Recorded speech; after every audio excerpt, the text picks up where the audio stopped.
Good morning, everybody. Welcome back to another episode of the Market Open. It is Wednesday, October 23rd, 8:47 a.m., and we are back once again on another episode of the Market Open. It is the second day back in the United States of America, so I am excited to be back. We got done with the Market Open yesterday, Market closed yesterday as well, got back in the groove of things. I have some more of my technology working the right way, have all the plugs set up, have my mouse, all that good stuff. So should be back in action. We got a lot to talk about today, a lot to get into. First of all, Tesla earnings. Tesla earnings today. That's going to be an exciting one. I will be live at 3:30 p.m. Eastern. We'll talk about Tesla expectations and what I think is going to happen, but that's going to be a very important earnings. That's going to start off big tech earnings. So it's going to be really interesting to see kind of how Tesla plays out, what they say, what their guidance looks like, and if gross margins actually did bottom last quarter, which some analysts are thinking they did.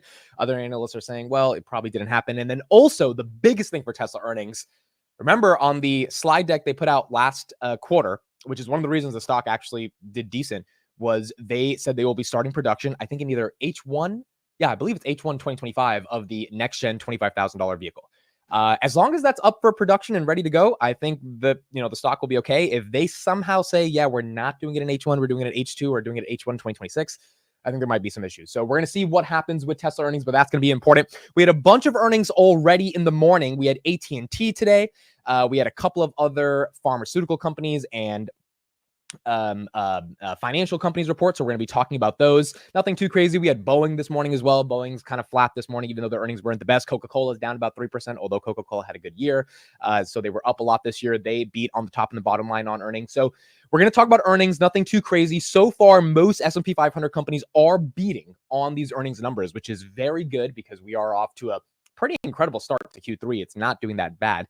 And the question is just, can we continue maintaining this momentum going into big tech earnings season, which is going to start very soon. And then we got Enphase to talk about. Enphase had a earnings yesterday. We were live talking about it. We also have some McDonald's and Starbucks news to discuss. Some of you guys might have saw the headlines on McDonald's and Starbucks. Not really the best headlines for both of those companies, but Enphase is down 15% right now in the pre-markets. It was down about 8% on the market close yesterday, ended up falling to 10%. And then I woke up this morning.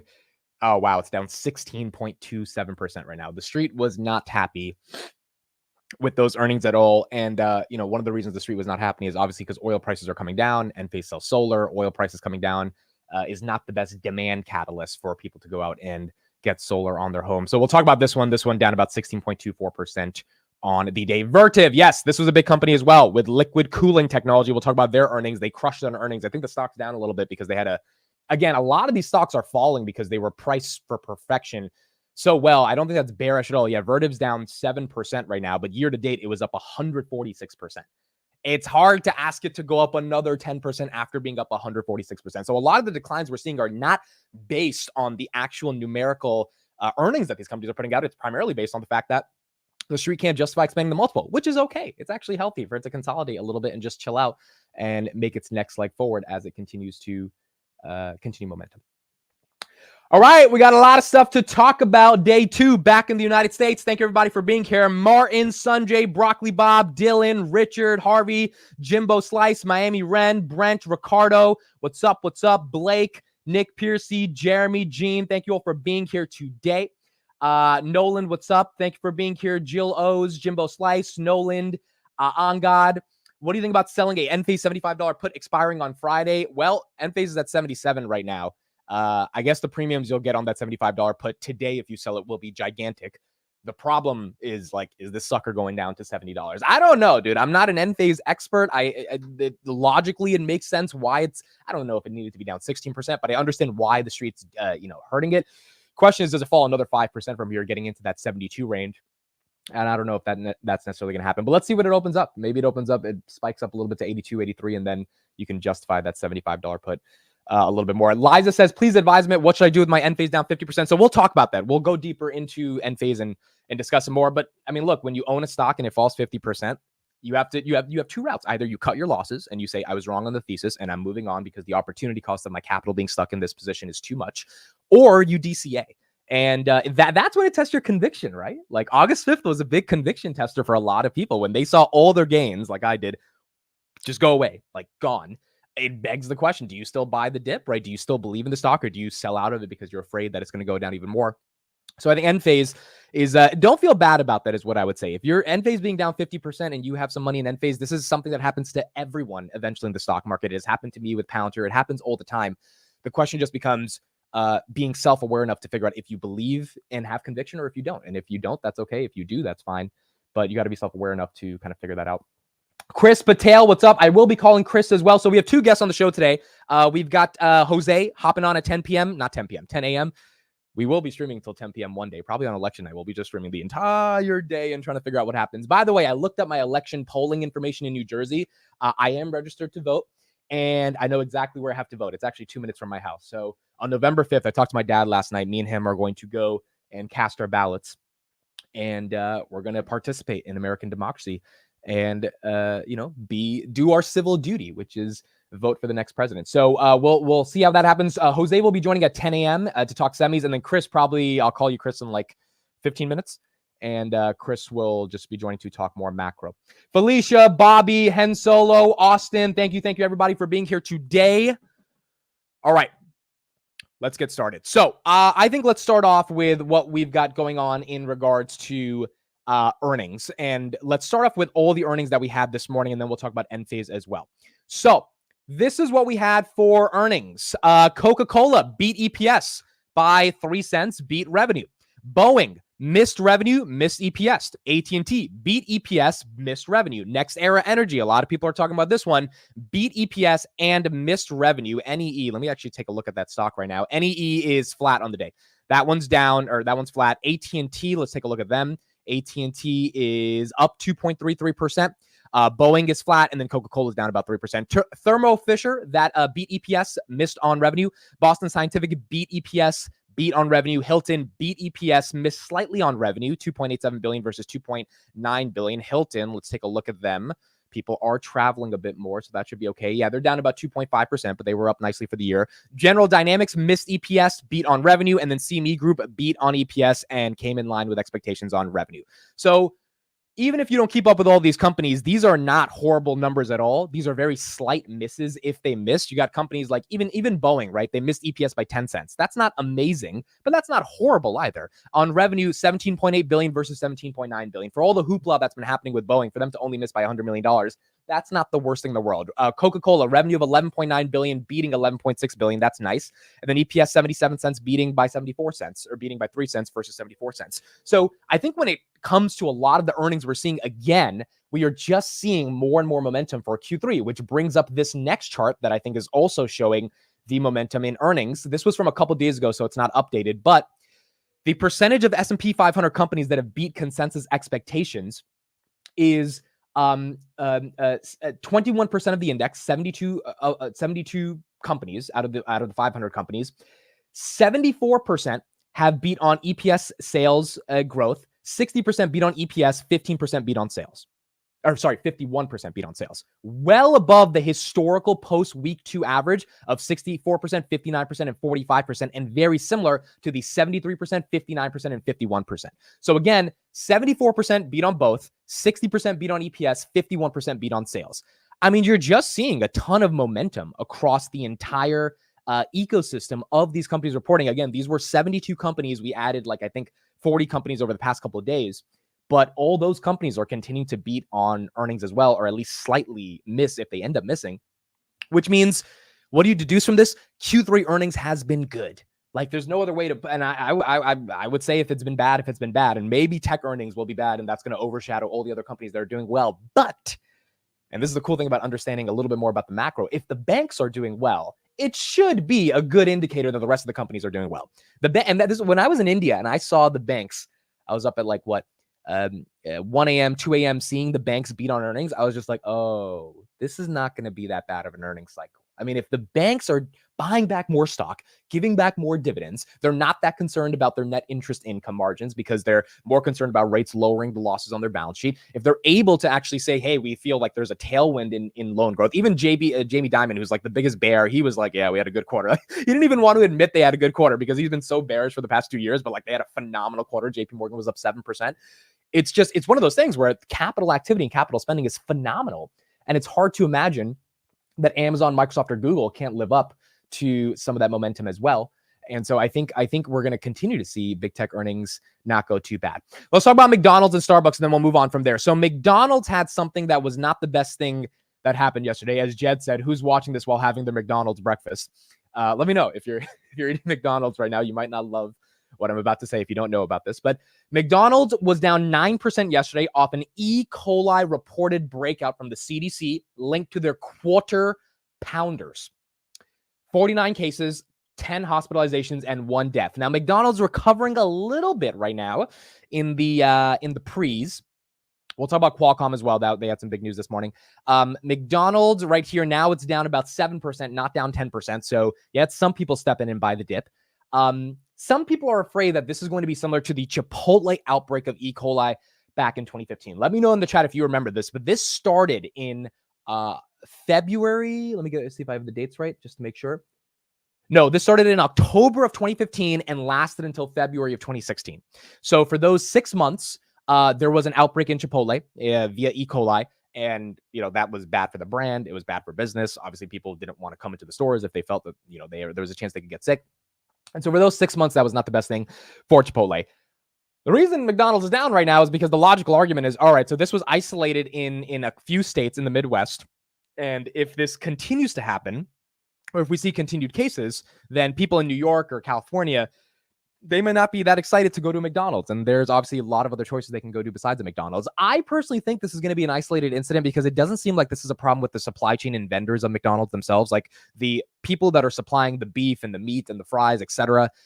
If it's not a problem with their actual supplies being distributed across the entire country to different McDonald's franchises, and it's just in a couple of restaurants based on sanitation issues, it should be able to be resolved.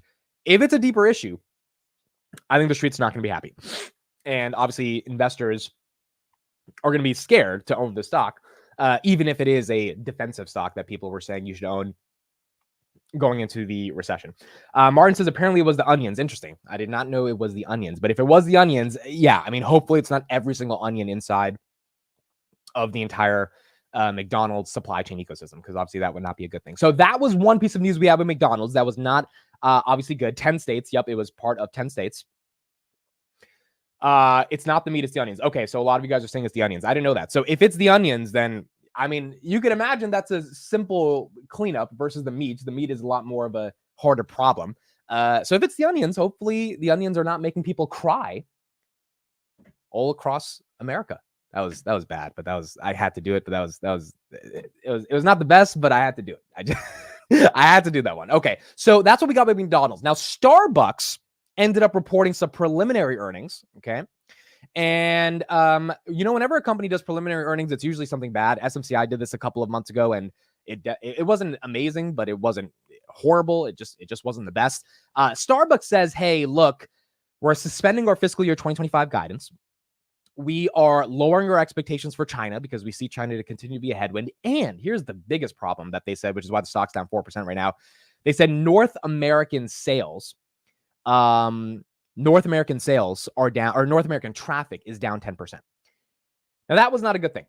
North American traffic is their largest segment of sales outside of China, and North American traffic being down 10% literally means what that means is people are not walking into Starbucks. People are looking at Starbucks and they're just not walking in. It's not that they're walking in and they're not choosing to get higher price items, therefore the average order value goes down. It's like they're literally just not going inside the stores. And that means there is a brand issue with Starbucks. And to me, I think that brand is, this thing is just too expensive. We're just not buying this. We're going for cheaper alternatives.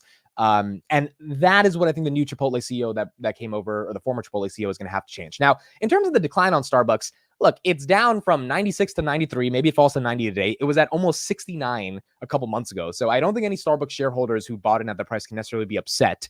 However, this is going to be a very long-term recovery for Starbucks. Not only does Starbucks have to revamp the menu, not only do you have to figure out how to reconcile the fact that the customization on the drinks via the mobile app are so advanced, like people want almond milk and all this other random stuff in their lattes, that it actually decreases productivity in the restaurant itself. And they have to figure out how to offer potential food items that are meaningful enough for people to consume without decreasing the value of their core offering, which is coffee, which I think the biggest critique of Starbucks is that they have moved away from the core offering, which is just a good cup of coffee, A, because they made it too expensive, and B, because there's just so many alternatives wrapped up in their menu that people have started to indulge in, which has not been the best for like the actual Starbucks brand itself. So in terms of food and beverage, Starbucks and McDonald's not really catching the best bid. Chipotle right now, let's look at their stock. Chipotle is basically flat after hours, down, or in the pre-markets down 0.02%, not really following from the Starbucks or McDonald's trend. But McDonald's and Starbucks taking a little bit of a hit. All right, let's talk about Enphase. And as I say, let's talk about Enphase. Take a look at this. This is disgusting right now. It's down 17%. It was down 16.2% when we were talking like 10 minutes ago. Now it's down 17.63%.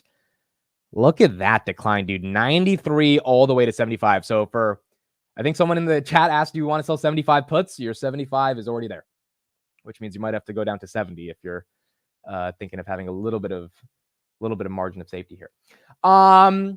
All right. In terms of what happened to Enphase, simple enough. They missed on expectations on the top and the bottom line. Street wanted 390 million. They had 380. Street wanted 77 cents of EPS. They brought in like 68 cents, if I'm not wrong. I'll pull up the exact numbers right here. And the biggest problem, I think, for Enphase is that they just didn't give a plan on the earnings call to weather the storm.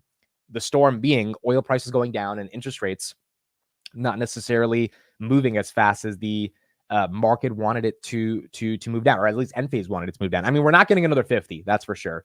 And if we're not getting another 50, we're going to get 25. So the question becomes, all right, do people feel compelled to get solar on their homes if interest rates are only 4.75% or 4.5 or 4.25? I mean, like, remember 2020, 2021 is when Enphase really ramped up because interest rates were zero. So it was easy to finance solar.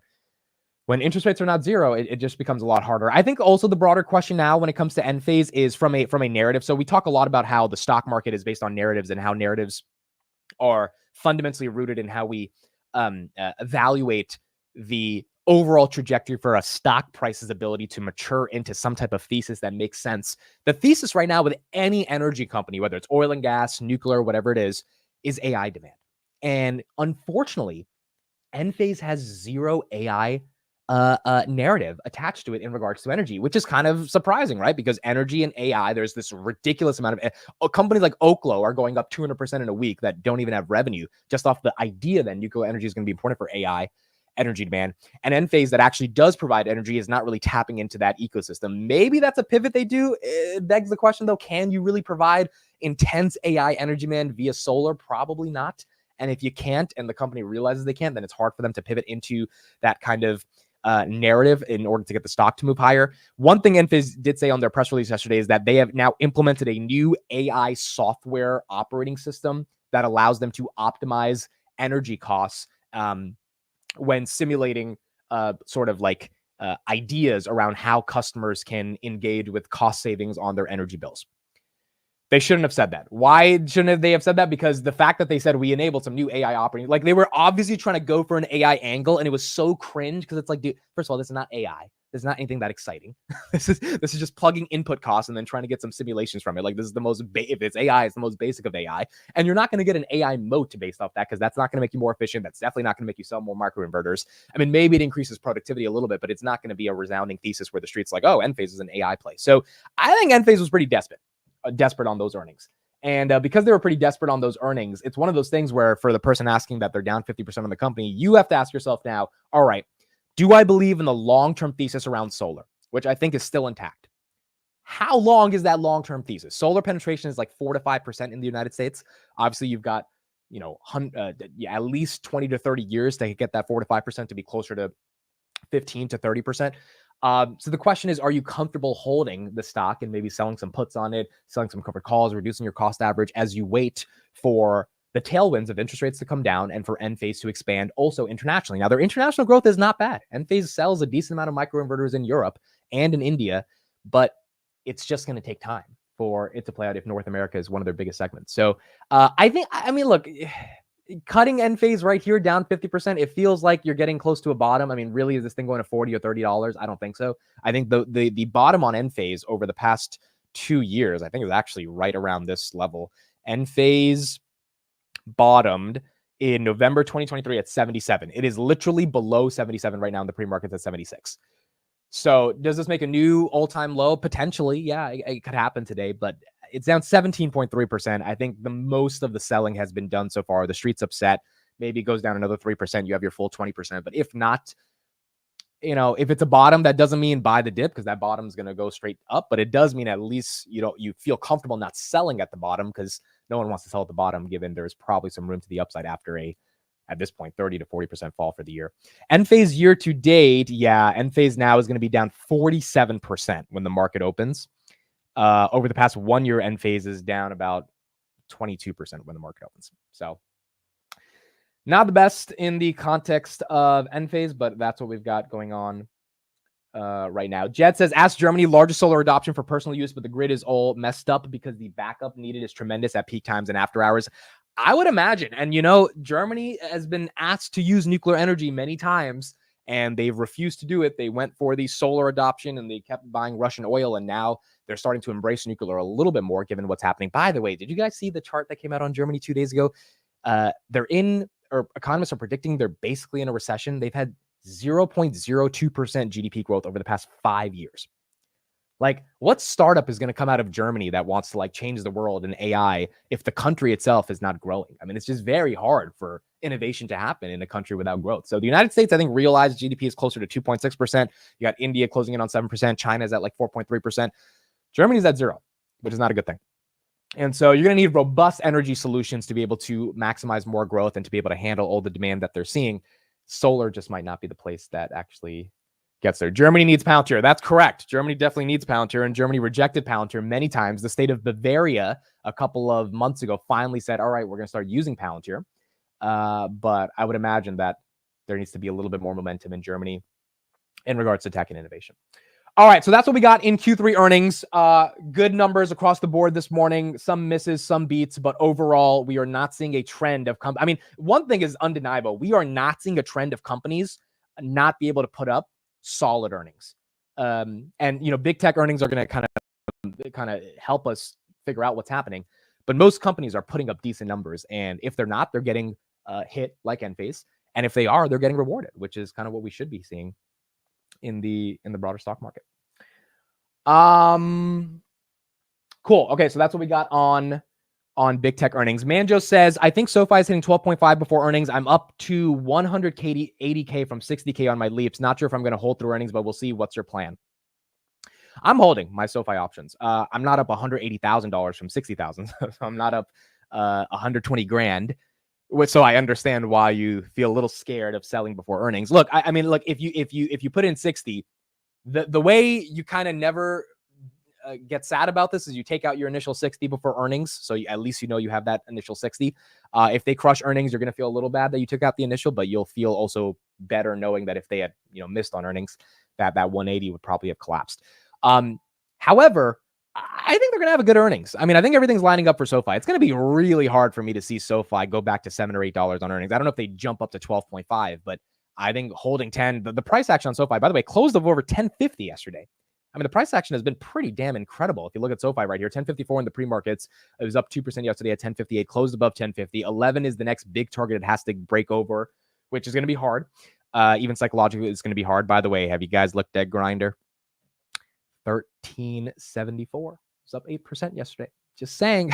Just saying. I'm doing more research on Grindr. I still don't have a position because I hate the valuation, but it might be one of those things where maybe the street doesn't care about the valuation, and there's some momentum in that. So I'll share some DD as I go deeper into that. But in terms of SoFi, yeah, I think they're gonna have a good earnings. I'm holding my options into earnings, but I have until 2026, so not really too worried about what will happen. But I think they're gonna do good. And if they do good, and Noto can actually slam down the hammer and basically say, hey, we are going to be the biggest online bank of the world, and we're going to take over, and all that stuff that they've been touting for years. This is the earnings where it kind of accumulates into something that's real. Then hopefully SoFi gets momentum. But we'll have to see kind of how Noto plays out what Noto says when it comes to having this happen. As Tesla says, SoFi is finally breaking out. Yeah, that's another reason I don't feel like selling it. If it's finally breaking out, then it's breaking out, and then you kind of just let it do its thing when it comes to breaking out. Dude, I know you guys are messing with Grindr, but I mean, like, it is up 56% year to date. I really think they have a monopolistic argument around gay dating. I really do. And I think so. The narrative mismatch is very important, right? What is the narrative mismatch in the market? The market thinks Grindr is like all the other dating apps. The other dating apps have sucked in regards to being stocks, like good products, Hinge, Tinder, whatever, but bad stocks. All of them are amalgamated in the Match Group, and Match Group has been a horrible company, like in terms of stock performance. So I think the market's thinking, all right, what if Grindr is just another Match Group? But Grindr is not another Match Group. Grindr is a monopoly for a segment of the population that doesn't have anywhere to go when it comes to meeting each other. And so I think there is a real argument there. I don't know why I was up 8% yesterday. I think it was because some YouTuber made a video about it, and that's what like got a bunch of people to buy it, which is an unhealthy reason for it to be up. And if that's the case, I think it'll fall back down. But I couldn't find any actual due diligence for why Grindr was up. And if I can find that, then I'll let you guys know. But I do think there's an emerging thesis on Grindr that is starting to be out there. Okay, so that's what we got with Q3 earnings. Let's move on to some other stuff in the context of the macros. So let's pull up a couple things right here and see what we've got going on for some more macro stuff. A quick fun fact I found out about the election today. Oh, well, so two things. So first of all, in the election, I think one scenario a lot of people are not thinking about is what happens if it's 269 votes to 269 votes. So in the Electoral College in the United States, there needs to be 270 to win in the United States, right? So Trump needs to get to 270 or Kamala needs to get to 270. For those that are international, what that means is every single state has their own set of electoral votes inside of the Electoral College, and there's a total of, I forget the total, it's like 540 or a little bit more than that. And whoever gets 270 first wins. So it's not based on the popular vote. You could lose the popular vote, but win the Electoral College and you win. Why is that important? Theoretically, the founding fathers said, hey, California has a huge population. Montana has like 1/50th of the population of California, but Montana's votes or the will of the people of Montana should still matter and should not be drowned out by the fact that California has more people. And that's why we have this Electoral College. What happens if Kamala gets 269 and Trump gets 269? Well, does anyone know? Put in the chat, because I found this out today. If both of them are in a dead heat where there's a tie, which has only happened once in the past 200 years, so it's very rare, but I mean, if it would have happened any other time, maybe this election is when it happens. The House of Representatives picks the president and the Senate picks the vice president. So let's imagine the Republicans win the House of Representatives and they obviously pick Donald Trump as president. And the Senate wins, the Democrats win the Senate and they pick Tim Walz. We would have Trump and Walz be the American presidency. Or the Democrats win the House of Representatives and they win and they pick Kamala and she's the president. And the Republicans win the Senate and they pick J.D. Vance and we would have Kamala and Vance as the American presidency.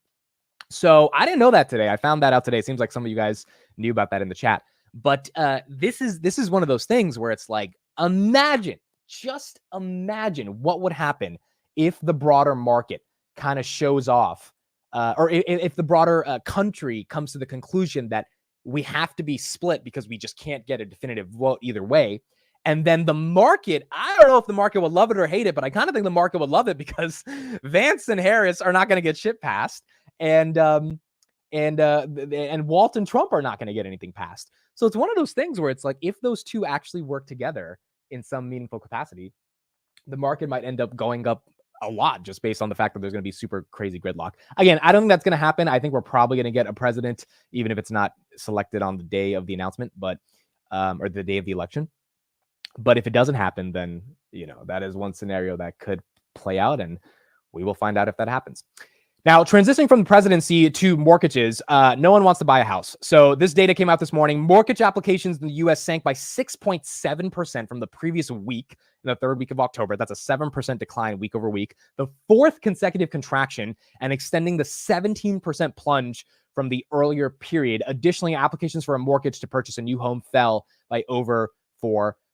We have an issue in this country, and the issue is that no one thinks realistically they should finance a home at these mortgage rates that are now closing in on close to 7% because they know rates are coming down.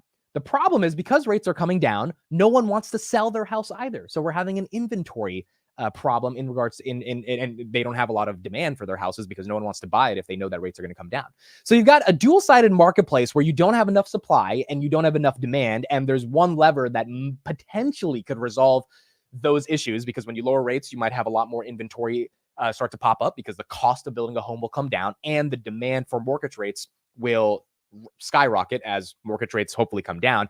But I don't think 25 bips is going to do it. I don't think 50 bips is going to do it. I don't think really until the end of 2025, where we get closer to 3.5% on long-term rates, will we actually see the housing market get this type of stimulus. So this is another thing. Let me know in the chat if you're buying a house or you're selling a house. That is a bit of an issue. And it's one of the reasons that could kind of prop up inflation for a little bit longer, because if we don't have a sort of healthy housing market, we're going to have mortgage applications continue to decline.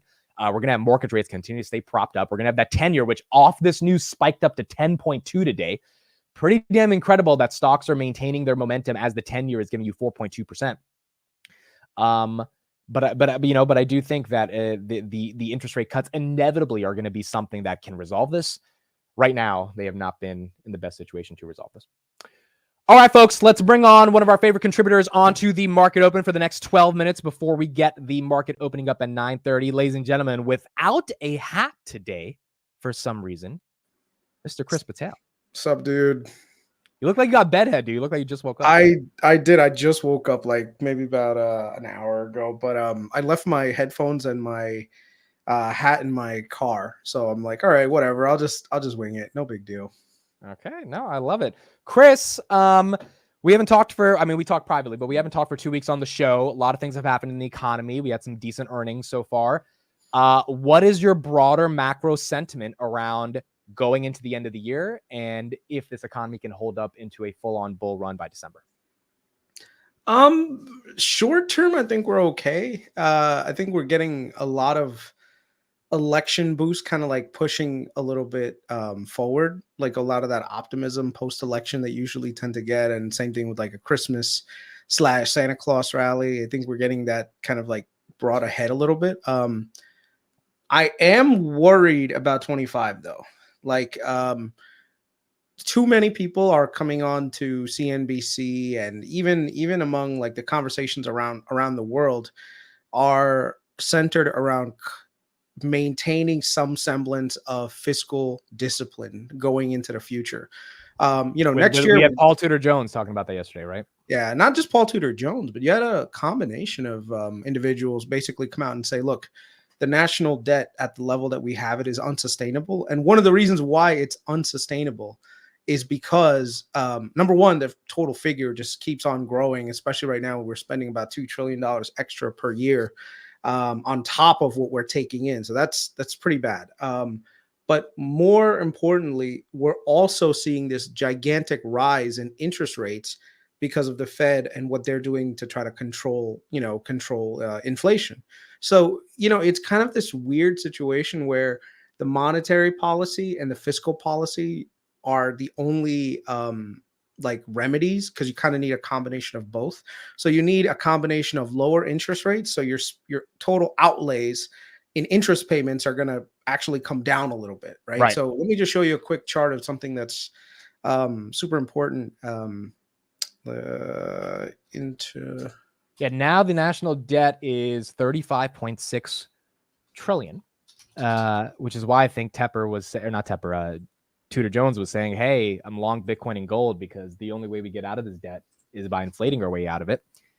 And that would obviously cause other alternative assets to hopefully get some more momentum as the dollar weakens. I think this is the main problem right here that we're running into. So, post great financial crisis, we had a long period of ZIRP, so zero interest rate policy. So our total outlays for government, like even if we were tacking on a lot of debt, the debt that we were issuing was low interest debt, right? So you can see that huge drop in average monthly cost of that debt. So literally the US was issuing a crap ton of debt, but they were issuing it at relatively low rates, right? The problem is over time, those interest rates get reset because you're issuing more debt to pay back old debt. But Correct. the old debt is lower interest debt, and the interest rate, the new debt is much higher interest rate. So you see the average interest rate on the debt that we have now is almost at 3.35. So whereas in February of 2022 is like 1.57, now it's almost 3. So you can see like one of the reasons why our interest rate expenses have gone through the roof is because of course, higher interest rates. And this is all because of monetary policy, in which case, the Fed had to increase interest rates to basically, fight inflation. So if we do get lower inflation in the future, or disinflation or deflation as the Fed starts to cut back, you typically want to see this kind of come down a little bit. The tragedy though is that because we have such a massive amount of debt, you need buyers to buy that debt. And the thing Yeah. is, if you're running off of a fiscal cliff, people are not going to exactly say, yeah, let me go buy US debt when these guys are running $2 trillion deficits, and the prospect of US eventually defaulting on this becomes a bigger risk. So the key thing is, in terms of like trying to fix this, you kind of need to do two things. You need to have, one, a better fiscal policy where you're gradually reducing down spending growth, not necessarily cutting back on spending, but just don't spend as much going forward. So instead of spending additional 5%, like right now, if you look at US government spending, it's literally like this, right? So you still want to keep spending because that's how you grow the economy, but you just don't want to spend at the same rate that you were doing it, for the last like 5-6 years. Especially, we had to spend the money during COVID, but the thing is, after COVID, we still had more stimulus, and that was a bad move on our part. What do you think this means for stocks in 20? So two questions: do stocks have a bull run going into the end of the year, even with this stuff you're talking about when it comes to debt? And do they level off in 2025 because the debt becomes unbearable? How do you kind of think of that? I think we might be entering a period of low, like, the Goldman came out and said this, and I'm sort of in agreement with them that the next maybe like 5 years, you might see lackluster growth in the S&P compared to historically how we've performed. If you look at like the last 14 years, I think on average, the S&P has done almost 12%. Right. To 14% of year-over-year compounded growth, which is amazing if you think about it from an investing standpoint. The problem is the valuations are already so high. And now that you have all this talk of fiscal discipline kind of starting to make its way into the markets, the government is one of the biggest spenders on goods and services. And eventually those goods and services make their way into the stock market, right? So, you pay people, you buy goods, you buy services, all that money eventually goes somewhere. That capital travels. And if it travels into the stock market, then that means that the stock market is going to rip higher and higher. The problem is, if you reverse that, where you're controlling spending, that means that now that tap of liquidity that was coming in before is not really coming in as strong as it was in the past. And if valuations are really high, that means that now there's a good amount of chances that, year over year revenue growth of 14, 15, 20% is not going to be the normalcy anymore. And it's let me push back and ask this question. Yeah. Is there a chance that the economy can actually just grow so astronomically well that even if we cut spending, that the growth is enough to justify stellar returns? It can. There's definitely periods, if you look historically, where you actually saw that. Like if you, a good example is in the 1990s with Bill Clinton, and when he did a lot of the welfare reforms, right? Yeah. So we did have a lot more fiscal discipline back then, and we had higher interest rates back then too. So it's not like by any means this is like normal. But you also had the backdrop of the tech bubble. So you had all this money flowing into the tech sector and all this other stuff. So there are definitely ways to do this, but it all comes down to the government coming to a good consensus and saying, we need to control our spending. We need to make sure that we're investing our money into the sectors and into the economy where we're getting the most bang for our buck, right? And that's what pretty much helped us. We have a lot of basically ups and downs happening in all over the place. Like on one hand, we're talking about controlling inflation, but at the same time, we're putting up tariffs and trade barriers. So that means that cost of goods and services are going to go up in price. So it's almost like you're kind of like doing two things that contradict each other. And so this is where there's a lot of global uncertainty right now too, around like how global, like one of the reasons why we've had this massive deflationary environment for the last 24 years is because of the rise of China, right? Yeah. China rose up. They started making shit really cheap. We were buying the stuff for cheaper than what we were producing ourselves. Apple got to pay people 50 cents an hour to make our phones, which deflated everything. Yeah. So it helps tremendously when it comes to so globalization was very deflationary. But right now we've got the backdrop of globalization was deflationary. Now we're going into more deglobalization, which technically is inflationary. So okay, so that brings up China. China's been struggling.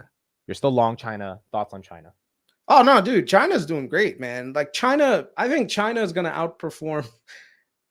You know what? I'm not going to say that. I'm not going to say China's going to outperform because they have demographic issues and they've got a lot of issues that they need to contend with long term. And the thing is with China, you never know with regards to like how policies are going to change. They're not necessarily as stable as the US is in the long term, right? So if you're thinking like 5, 10, 15 years out, the Chinese markets are probably not the place you want to be. But if you're looking for maybe like a 2 to 4 year outlook, I think China is a great place to look. One of the reasons why their valuations are really low, and unlike the US, they're in stimulus mode. So they have massive amounts of deflation, so they're looking to spend more money. So just like how I just said right now with the US was able to issue a crap ton of debt at super cheap rates and inject that capital into the stock market. Well, not stock market, but into the economy, and eventually made its way into the stock market. China's in a very similar position where they're able to now spend more money fiscally, and they're going to do it. It's just one of the reasons why you're seeing this sort of quote unquote underperformance in the last couple of weeks is primarily because the expectations of fiscal stimulus and a monetary stimulus just went way ahead of what the expectations were. So you see that rise from 25 all the way to 37 in a matter of literally weeks. So it did feel like there was going to be a pullback eventually. Yeah. It's just the reason for the pullback seems to be the expectation. They overpromised and under-delivered, or at least that's how the market interpreted it. Yeah, the good thing is though, unlike the past where you've seen like these moments in China where you've had, if you go like historically, just do like a maximized chart. I don't know, there you go. You see those periods of huge spikes. Like in 2015, they had a giant spike. And then in 2021, they had a giant spike. 2008, they had a giant spike. China has this habit of coming out and just saying, oh, we're going to do this crazy amount of stimulus, and everyone jumps in. And then like within like 6 months, everyone gets the hell out. Yeah. Right. Yeah. So the goal this time with the Chinese is to kind of make their rally a little bit more sustainable. And they want to do it by, definitely injecting making monetary policy a little bit more laxer, injecting fiscal stimulus into the economy. But the thing is they want to do it at a slow and gradual pace. So all right, Chris, I got 10 seconds to the market open. You want to stay on and we'll talk after? I'll stay on. We'll stay on. We'll ring the bell and then we'll ask Chris some more questions about the global capital equity markets. Ladies and gentlemen, we're back Wednesday, October 23rd, 9:30 a.m. The stock market is now open.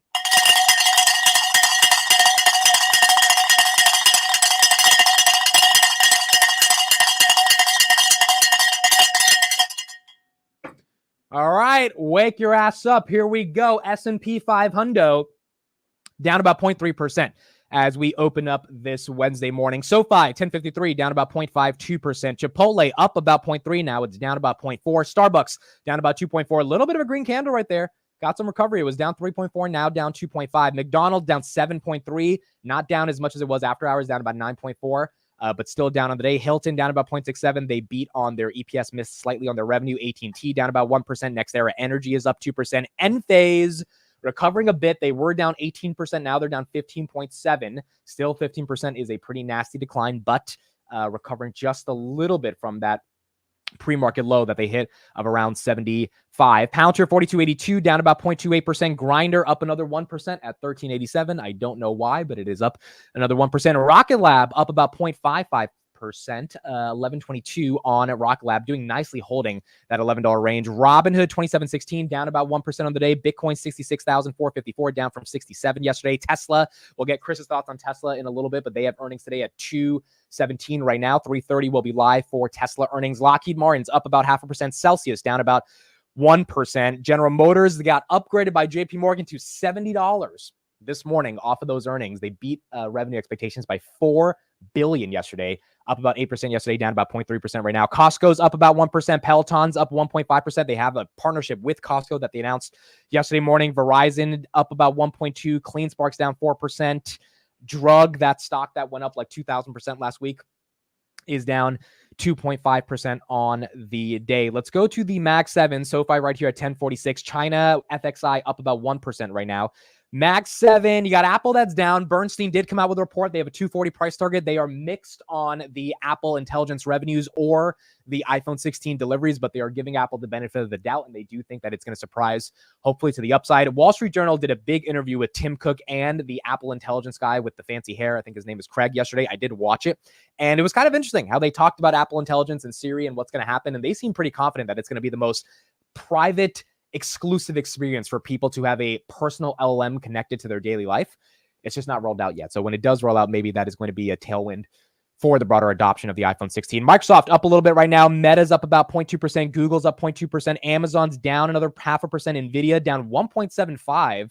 So you got Nvidia taking almost a 2% plunge right here. And then Tesla down about 0.16% on the day. SolarEdge, yeah, I forgot about this one. This one should be getting some pain.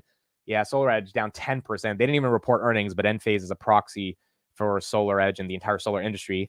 So that one's getting hit. Nvidia now at 140, Palantir at 42.41, Robinhood right below 27. So there you go. Robinhood now down about 2% on the day, potentially being caused by Bitcoin going down about 1%. Alibaba just below $100.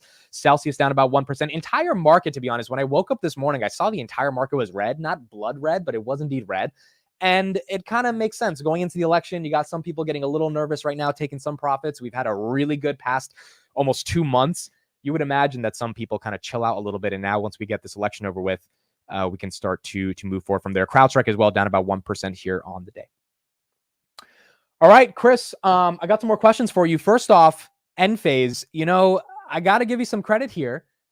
You have been talking about the demise of Enphase for almost 2 years now. When it was at $300, Enphase now at $78. Is Enphase a buy right here? You're muted.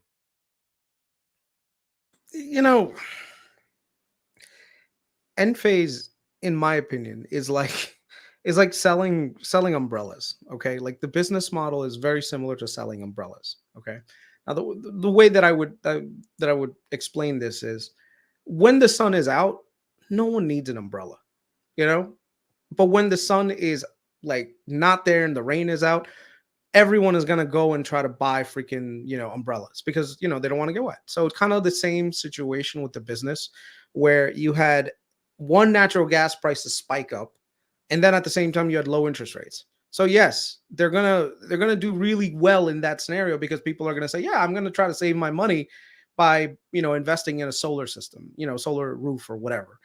So they had a huge amount of demand that was pulled forward. Now the market did what it's supposed to do, and basically it overachieved. Executives did the smart thing by basically selling a shit ton of shares. Like if you look at Badri, their CEO, this dude cashed out at the top. Like I'm talking about, he cashed out. I think at this point his net worth is about 1/10 of the company's market cap because he was able to exercise so much of his options and sell. Right. So this is where when you see executives really doing a crap ton of selling, you really should take a second look and say, what is this guy seeing that I'm not? And so when natural gas prices came down, electricity prices were also going to start to moderate. So now the growth prospects for solar are kind of going to be limited.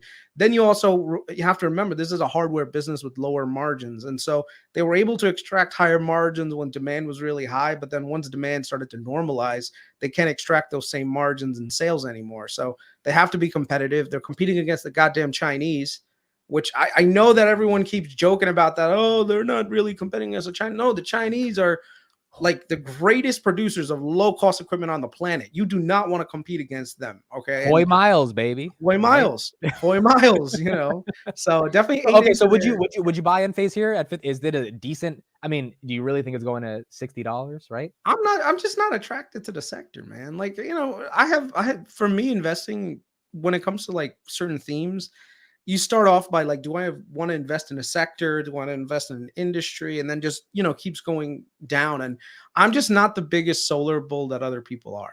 Right. So it wouldn't like, I know everyone's going to like come at me for this, but like Enphase goes to like sometimes 70 to all the way to 130. And people are like, oh, look, you missed out on all your gains that I made during that huge run up. And I'm like, yeah, but the thing is, you had enough conviction and balls to hold on. I don't have that when it comes to solar. If I don't agree with the industry, I'm not going to hold it. And if I can't hold it, then I'm not going to make money on it anyway. The entire time I'm going to be like, basically like waking up and be like, do I really want to be an Enphase? And I realized I don't want to do that anymore. So I'm happy not being an Enphase. Okay, let's do some rapid fire ones. So like a minute to a minute 30 on your answers. Tesla earnings today. 230 or 200? Which one's more likely to you? I don't care, man. I think Tesla is gonna if it goes down to like the 150s, 175s, you buy, market euphoria comes back and you sell. Like, this is the greatest trading stock on the planet, dude, because of all the retail investors that basically buy this thing up when these events come around, and then it goes into the opposite zone. So it's all about expectation. The challenge though with Tesla is that they are in a similar situation to the solar industry, where they're going to be impacted pretty significantly by interest rates. So right now, I know Tesla's coming out with the 0% interest rate and all that, and they make really good cars. Don't get me wrong. The only thing with it is that like overall, the auto industry is contracting a little bit. Now GM did beat, but that's because they had such terrible expectations going into it. Right. So whenever you have like these industries or companies that have really, low growth expectations that they end up outperforming, then you got a lot of upside. Like, here's a good example of something that I know that this is going to be completely out of the what is this called? Like the relatability of it. But do you know a company named Genuine Parts? No. Okay, let me show you something. Hold on. GPC, Genuine Parts. Okay, so this is actually a very, very good company. Okay. The only challenge is it's industry. I mean, let me just show you what it is. Really good company, strong company, does the right things that it's supposed to. But there's a problem. When it comes down to growth, you're starting to see kind of growth come down a little bit. So what's happening is people are not buying as many parts as they were in the past. These guys, they're really, really good. If you look at their PE, I think it's like a 13 right now with a 3.25 dividend. So they're a legit company. They've, historically, if you look at like how their business model has been, it's pretty good. The only thing is they had a massive run up because of all the issues with COVID, supply chain, and everything else, and auto prices skyrocketing. But now you're starting to see that kind of like that high expectations kind of get dialed back a little bit now. Right. So one of the things that that I'm seeing is the reason for our inflation right now has primarily been driven by two major things. Like, what do you know what they are? That are supply keeping chain inflation bottlenecks high? were the first thing, right? Supply chain bottlenecks. Well, no. I'm saying like which two sectors of like the CPI thing have been really like a big challenge? Oh, shelter and energy, right? Or shelter. Well, and, not so much energy anymore. Yes, initially, it's been motor vehicle insurance. You're right. You're right. Motor vehicle insurance has been going up by double digits. And shelter, which is CPI for shelter, is coming down, but it comes down with a big lag. I think next year we're going to see I don't not a massive, but pretty much a huge decline in motor vehicle insurance growth rates. So it doesn't mean that motor vehicle insurance is going down. I don't think I've ever seen like that ever happen. But the rate of growth in motor vehicle insurance should top out. So cars are getting cheaper. There's a lot more used cars on the market. There's a lot more parts that are available. So all those issues that were there a few years ago, they're no longer there. So the cost of insurance should technically come down. And so if the cost of insurance or growth in insurance rates goes down, shelter comes down, that means that we'll see a good amount of disinflation and deflation happen next year. Well, that's gonna be bullish for Tesla, right? Not necessarily. Not necessarily. It all depends on how much of a pickup in sales Tesla can actually extract. Because if the economy starts to falter, then all this shit doesn't matter anyway, right? So we have like so many, I would say, so many headwinds in so many sectors that I'm not sure. And not to mention, have you seen what Tesla's growth rate has been looking like? It's bad. It's bad. Yeah, yeah. It's. I mean, this whole zero. My dad's thinking of buying a Tesla. The 0% APR. I think it's an amazing offer, but it's also like, are they kind of getting desperate here for a 0% APR? Right. Well, that's the thing. Like that's the question that you should ask yourself. Like, if a company is doing really well on sales, does it really need to offer such high levels of incentives? And if that's not the case, then and there could be something to definitely look at. Like, let's just take a look at Tesla. Like Tesla's financials, if you look at its growth rate on a TTM basis, it went from right here all the way low to topping out at 95 billion, right? Which is great. Revenue in terms of 95 billion, that's amazing. The problem is that revenue growth rate has gone down to literally on a 12-month trailing basis to 1%. Yeah, it's bad. 1% growth rate. And then on top of it, if you look at the robo taxis come down. Those are like the other robo taxis are real, but those are still so many years out. They've got to deal with regulatory hurdles. You got to get the infrastructure right. So, it's going to be a while before the robo taxis make a meaningful, dent in like their revenue growth. So I don't know. I'm just not as confident in Tesla at the moment.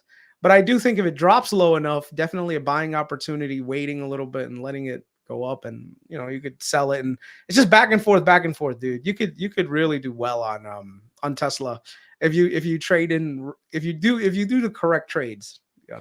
Okay, so let's do some actual rapid fire now, because that was like 5 minutes. Yeah. But McDonald's, buy or hold off?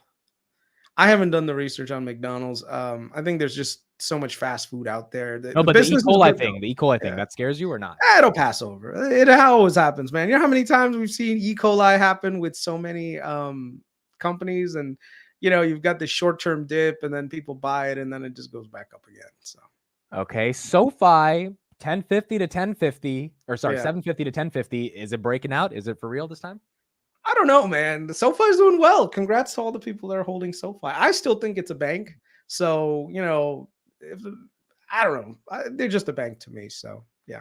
Okay. Celsius, you made some news yesterday on my market close saying you are now long an un-American company. What are you talking about? How is it un-American? They should have been called Fahrenheit. So anyway, what is your Celsius thesis? It's oversold. It's technically oversold. Fundamentally, it's still growing, but it's growing at more normalized pace. So I think, the expectations are so low that I think they're likely to beat them. That's the thing. Like when it comes to earnings, when your expectations are low, you're able to do better. So if you looked at all the technical analysis that Jason with Paper Trades did, he showed you that this was technically very oversold.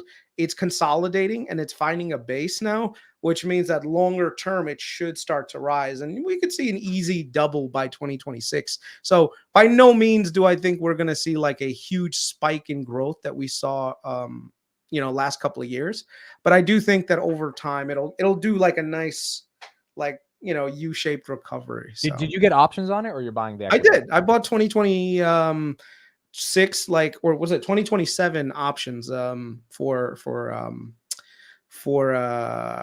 Celsius. Okay. Google, buying or not buying? I want to buy because in terms of valuation, they're the most attractive among the Mag 7. The challenge is PR related. Like I feel like they keep getting hit with a whole bunch of PR issues, and so the valuation always takes a hit. So Google monopoly, we're breaking it. Boom. That's like at least 3 to 4 points on the PE that's down. And then you have what is that thing called? Then you have the search like being disrupted by AI. That takes your PE down another couple Do of you think that's a notches. real So concern, or no? Or you think that's PR? Do you think search actually takes away Google's revenue? I personally don't think so, but a lot of people that keep hearing, like, especially like on the All In Pod, they're like, "Oh, I use Perplexity for everything," and I've tried using the LLMs to search for things, but I get a lot of erroneous information. Like someone said, "Oh, you can use it to do like an analysis of stocks." You could get the revenue and operating income, all that stuff broken down, and you could do like like a thing. But the problem is the data is inaccurate that comes out, man. You know, Yeah, it's not fully. I mean, this is way better no, than no, what no, I'm Google was telling telling you, us. it looks accurate. It looks accurate. The problem is you have to verify the information. So Yeah. the thing is, like, searching is information is all about trust. Getting good information. Like, ask it to do a earnings comparison between Google, Microsoft, and Amazon. You know, Okay. Yeah, I don't. That seems pretty advanced. I don't know if it okay, does that. right? And so some people are saying, "Oh, well, we can do that." Now, question is this data accurate? Yeah, is Google's annual run rate on cloud 41 billion? I think I'm not sure. I think the Amazon one is correct. See, that's the thing. You don't know. So, But when like, it gets good enough to give you the answers like this versus something like Google search, I think that's the question, is the market pricing in that lack of future growth if they know Perplexity, it's just got a $9 billion valuation is coming, you know? I don't know, man. For me right now, the feature that I need most when it comes to search is I need verifiable information that I can like get from a source that I trust. And if I can't trust the search results, then I'm not necessarily going to use it as much. And I use what is that thing called? I use Chat GPT for certain things. Like I'll write an article and I'll ask it to like correct grammar and spelling for me, and it'll do a really good job. Right. So I'll use it for something like that, but not necessarily for any like research myself. Like now, I still like, I'm a traditionalist when it comes to doing research, like looking for things. Like even sometimes like the websites, they give you inaccurate information. Like I was on Alpha Spread, which a lot of people use. I don't know, do you use Alpha Yeah. Spread? It's a good one. It's a Right. good one. Yeah. So it's really good. But I also found that there were some inaccuracies that I had to email to these guys because I was like, hey, the data that you're getting fed is incorrect, right? Like for certain, like a couple of their measures. And because a couple of their measures were inaccurate, it totally threw off their quote unquote intrinsic value calculator, you know? No, So no, yeah, that's trust your own information, man. Do the homework. Don't trust these fucking like third parties to do the homework for you. There's a saying from Soviet Russia. Do you know that really it's that the one about the saying? is the one about the toilet. No. Trust but verify. Oh, That's how the KGB did it. It's like this, like the circle, where basically they would all basically spy on each other, but they'd be like trust but verify. So we got SoFi here at 1062. Kris, so you are still bullish Nvidia, right? yes, yeah, Okay, so absolutely. here's my question: if you're bullish Nvidia, is there any argument for you getting finally bullish on Palantir? No, Because man. because I don't. I'm not because going to talk about. I'm really not going to talk about Palantir okay, but anymore. simple logical argument. I'm not going to talk about If the Palantir. Nvidia GPUs are for software, doesn't it Yeah. make sense if you're bullish Nvidia that forget the valuation of Palantir? I know you hate the valuation, but doesn't it kind of make sense to be bullish Palantir if I'm not going to talk about Palantir anymore. Like I've come to the conclusion that there is nothing that I can say There's nothing that I can do to basically control the markets when it comes to certain companies, and doing any rational analysis is never going to work. So there are companies out there that will trade based on sentiment rather than fundamentals. And so anything that I say is complete horseshit when it comes to certain stocks, because they don't trade based on that fundamental Yeah. Yeah. information. So but it's probably best just to stay away from commenting on stuff like that, you know. Okay, so then Nvidia, $3.57 trillion market cap. Does this make sense to you right here, even though you are bullish Nvidia?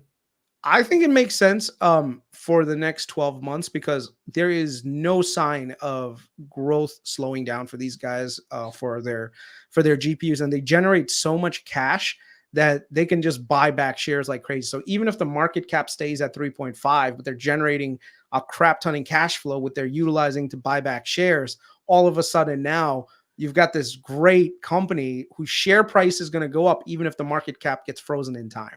Right. So Right. one of the mistakes that I think a lot of people make, and I've made in the past myself, is I've always looked at a company in terms of like market cap. And instead, you have to remember that there's the stock price component. So if you have a huge amount of stock buybacks from all that additional cash flow, that money is going to go to prop up the stock price, in which case the stock price makes absolute sense. So Okay. I guess the last question I have for you outside of Nvidia is actually this one. Does Netflix here make sense to you at a $330 billion market cap? Or is that a little bit of frothiness? How are you thinking of that? once again, I have no idea how the valuations can get this high on certain companies. But then again, they generate tremendous amount of cash flow. They've got a very, very big durable moat. So I'm not sure, man. I'm not sure. But I do know that when these things drop precipitously, they are opportunities to buy and not look back, because they do generate so much cash flow that they can deploy it back into their share prices and get that shit way higher.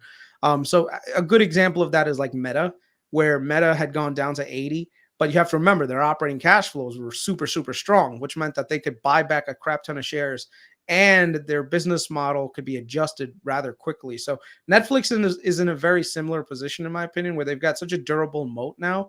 They've got all these people basically just paying them for content. All their main cost is just distribution. So there's nothing wrong with Netflix, in my opinion. I think it's a great business. Okay. Actual last question. You saw that Hood summit. Thoughts on Hood now after that summit? I always thought Hood was really, really good at innovation. I use Robinhood myself for trading of options, because I think their UI is just, and this is something that like I know people in the past have said like UI is not a moat. Bullshit.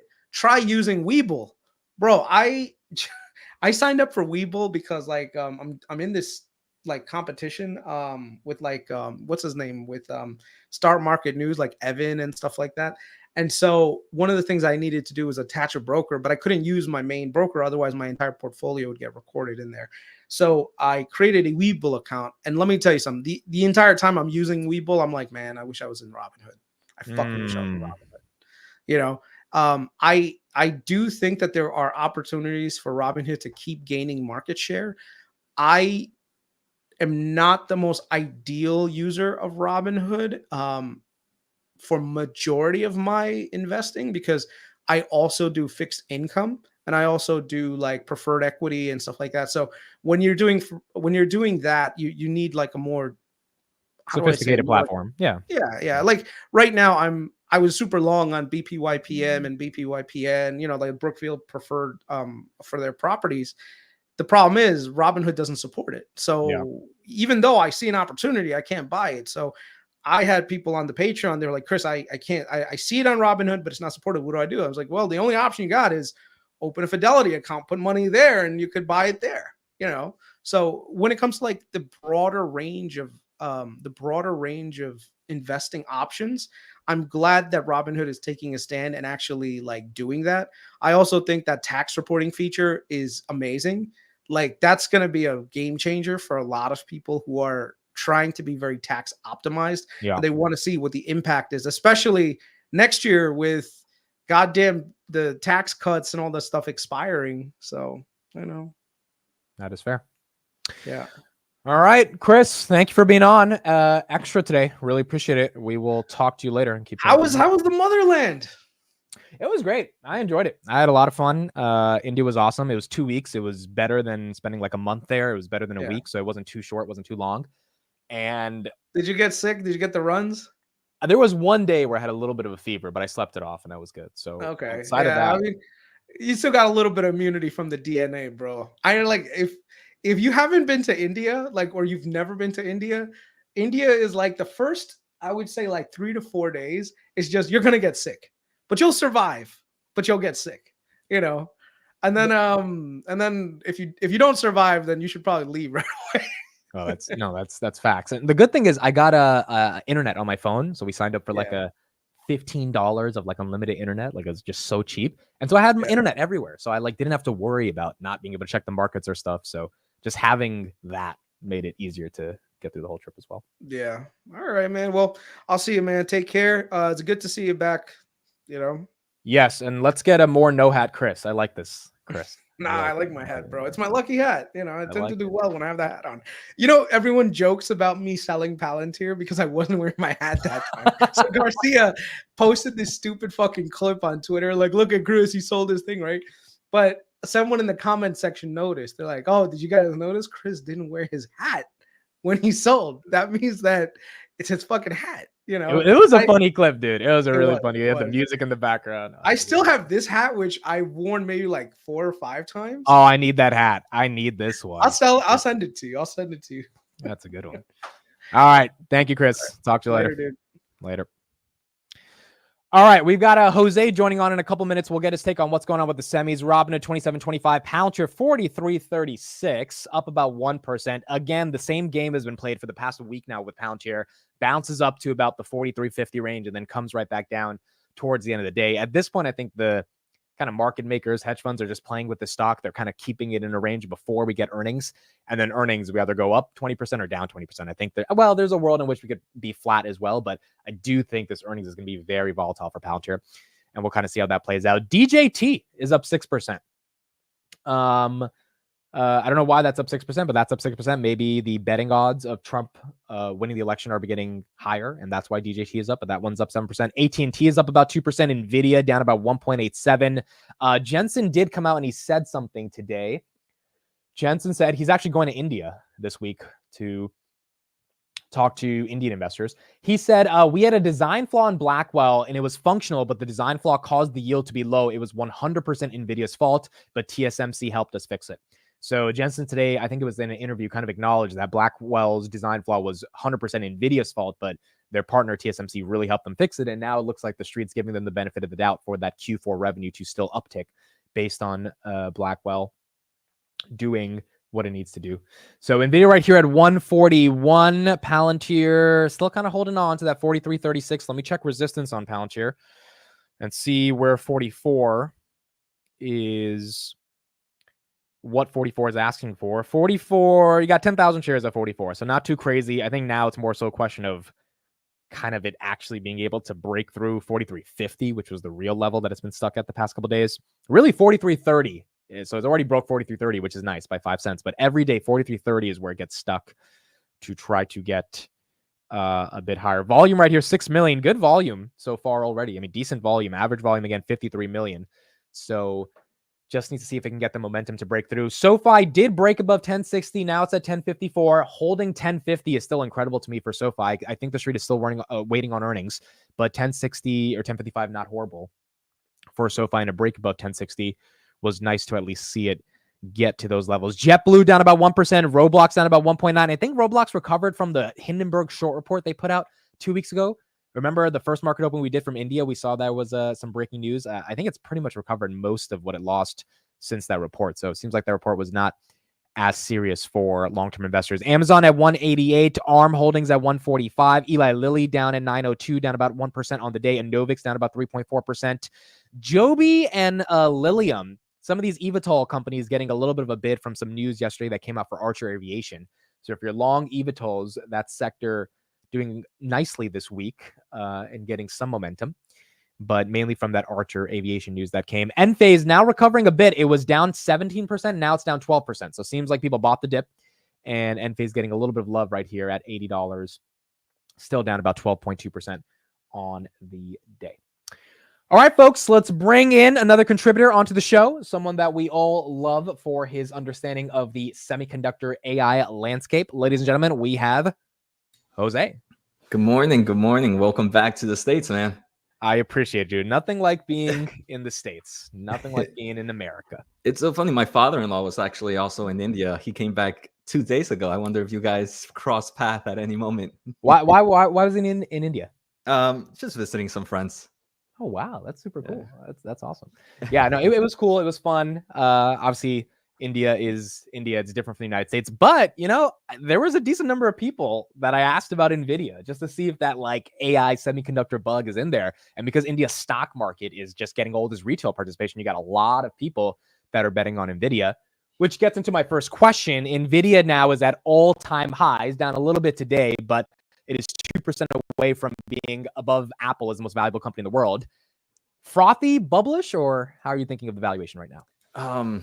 I mean, in terms of stock price, anything can happen, right? Anything can happen from time to time. I think the overall AI market for Nvidia is still super strong. I mean, we heard from TSM last week. TSM reported strong earnings. They mentioned they still have strong demand for AI chips, and they can't keep up with the overall demand. They can't supply it. So obviously, NVIDIA is the one making most of that revenue. So we can see that NVIDIA is going to be supply constrained until 2025. We also saw that NVIDIA is sold out for the next 12 months, again, because at the end of the day, TSMC can't pretty much produce enough chips. The other things is AMD recently did their AI event, and they are nowhere near close to where NVIDIA is in forms of development. So, I mean, NVIDIA is still a strong leader. And I want to say one of the biggest things that I feel no one is discussing is OpenAI recently released their O1 model. And their O1 model is doing thinking, sort or less. Right. And OpenAI mentioned that O1 does a few seconds of thinking. But one of their engineers or researchers also mentioned that in the future, there can be models that can be thinking for hours, for days, for months. Wow. So inferencing is now a huge boost in forms of AI computational power. So I think right now, everything is definitely in the right direction for NVIDIA. So about 6 months ago, NVIDIA was sitting around the 130s. Maybe, I don't know if it ever hit the 140s, but about 6 months ago, I was a little bit concerned about getting there too fast. We're around those same price points right now. And I want to say my worries are not there anymore on where we're at with NVIDIA. I wouldn't buy. Let me just also say I'm not a heavy buyer at these levels. This would be more like small dollar cost averaging if I wanted any more position in NVIDIA. But I wouldn't say I'm bearish on the stock right now either. Yeah, I agree with that. So 140 a couple months ago, I also felt was kind of stupid. It was getting there way too quick with really no catalyst. Now it seems more realistic as Blackwell fears have been resolved, and as we get into Q3 earnings, which probably should continue to lower the PE as growth maintains itself. TSMC, they crushed on earnings, increased guidance by $1 billion, growing 36% year over year. Then you had ASML that had bookings that were down 53% year over year. So can you reconcile for all of us, why is TSMC demand bullish for NVIDIA? And why is ASML, which is a very important company in the semiconductor ecosystem, declining 50% on their bookings, not bearish for NVIDIA? Yeah, so let's start off with ASML. So ASML is a manufacturing company. And for semiconductor manufacturing, there's a lot of process, right? It's not just ASML's machine, and that's the only machine you need for semiconductor manufacturing. In front of manufacturing, and hopefully I don't get too crazy here, there's two main steps. There's front-end manufacturing and back-end manufacturing. In AI chips, the bottleneck is in back-end manufacturing, and that includes advanced packaging. Unfortunately, ASML's equipment is mainly used for the front-end manufacturing solutions, and the front-end manufacturing solutions is not where we see the bottleneck right now. So it doesn't really correlate, right? You're more important in companies that deal with advanced packaging, as that's where we know the constraint is. The other thing is ASML obviously deals with a lot of other players in this, and only a handful of players are in chip manufacturing, especially advanced chip manufacturing. The three are TSMC, Intel, and Samsung. TSMC is the only one doing good right now. Intel just recently announced that they are slowing down some of the manufacturing plants in Europe. So obviously that's going to affect some of the equipment that they might need from ASML for about 2 years. And Samsung is also a little bit under fire right now in their manufacturing push. So again, just because ASML did bad doesn't mean the AI chip market is bad. I think TSMC is the better representation of the chip market. So TSM is not about front end versus back end. It's just about, in terms of making the chips, it's just the chips themselves, which is a better indicator. Yeah. So yeah, exactly. Right. So they deal with everything. So they told us that at the end of the day, they're still supply constraint. They still are capacity constraint. And we all know that capacity constraint is coming from advanced packaging. Got it. Okay, so that makes a lot of sense to understand a little bit more of why NVIDIA is not getting destroyed on ASML coming down. So I do want to say ASML's coming down has created buying opportunities, in my opinion, for semiconductor equipment plays. I'm personally a buyer right now of semiconductor equipment plays because of the overall ASML crash. Okay, so let's talk about Lam Research then. That's going to report today after the bell. What exactly does Lam Research do, and does ASML have any impact on them either? So, I mean, Lam Research also deals with front manufacturing as well. So that's why it went down. But I want to say the great thing about Lam Research is it does deal more with memory manufacturing. So memory manufacturing, I think, is going to be different. We're seeing so much evolvements right now from Micron Technology, from SK Hynix, as HBM is a product that's pretty much low yield. So they need a lot of equipment to be able to increase capacity. I normally don't buy huge companies, especially in the equipment space. Lam Research is one that I'm personally buying right now. So I'm very bullish in Lam Research. Obviously, earnings are coming out later today. I want to say ASML definitely impacts this stock. We might see a bit of a slowdown, but because they have the dependency more of the memory market, I'm a lot more bullish in Lam Research than a company like ASML. Do they compete directly with Micron? No, so they provide the equipment to Micron. So Micron uses their equipment to make their memory chips.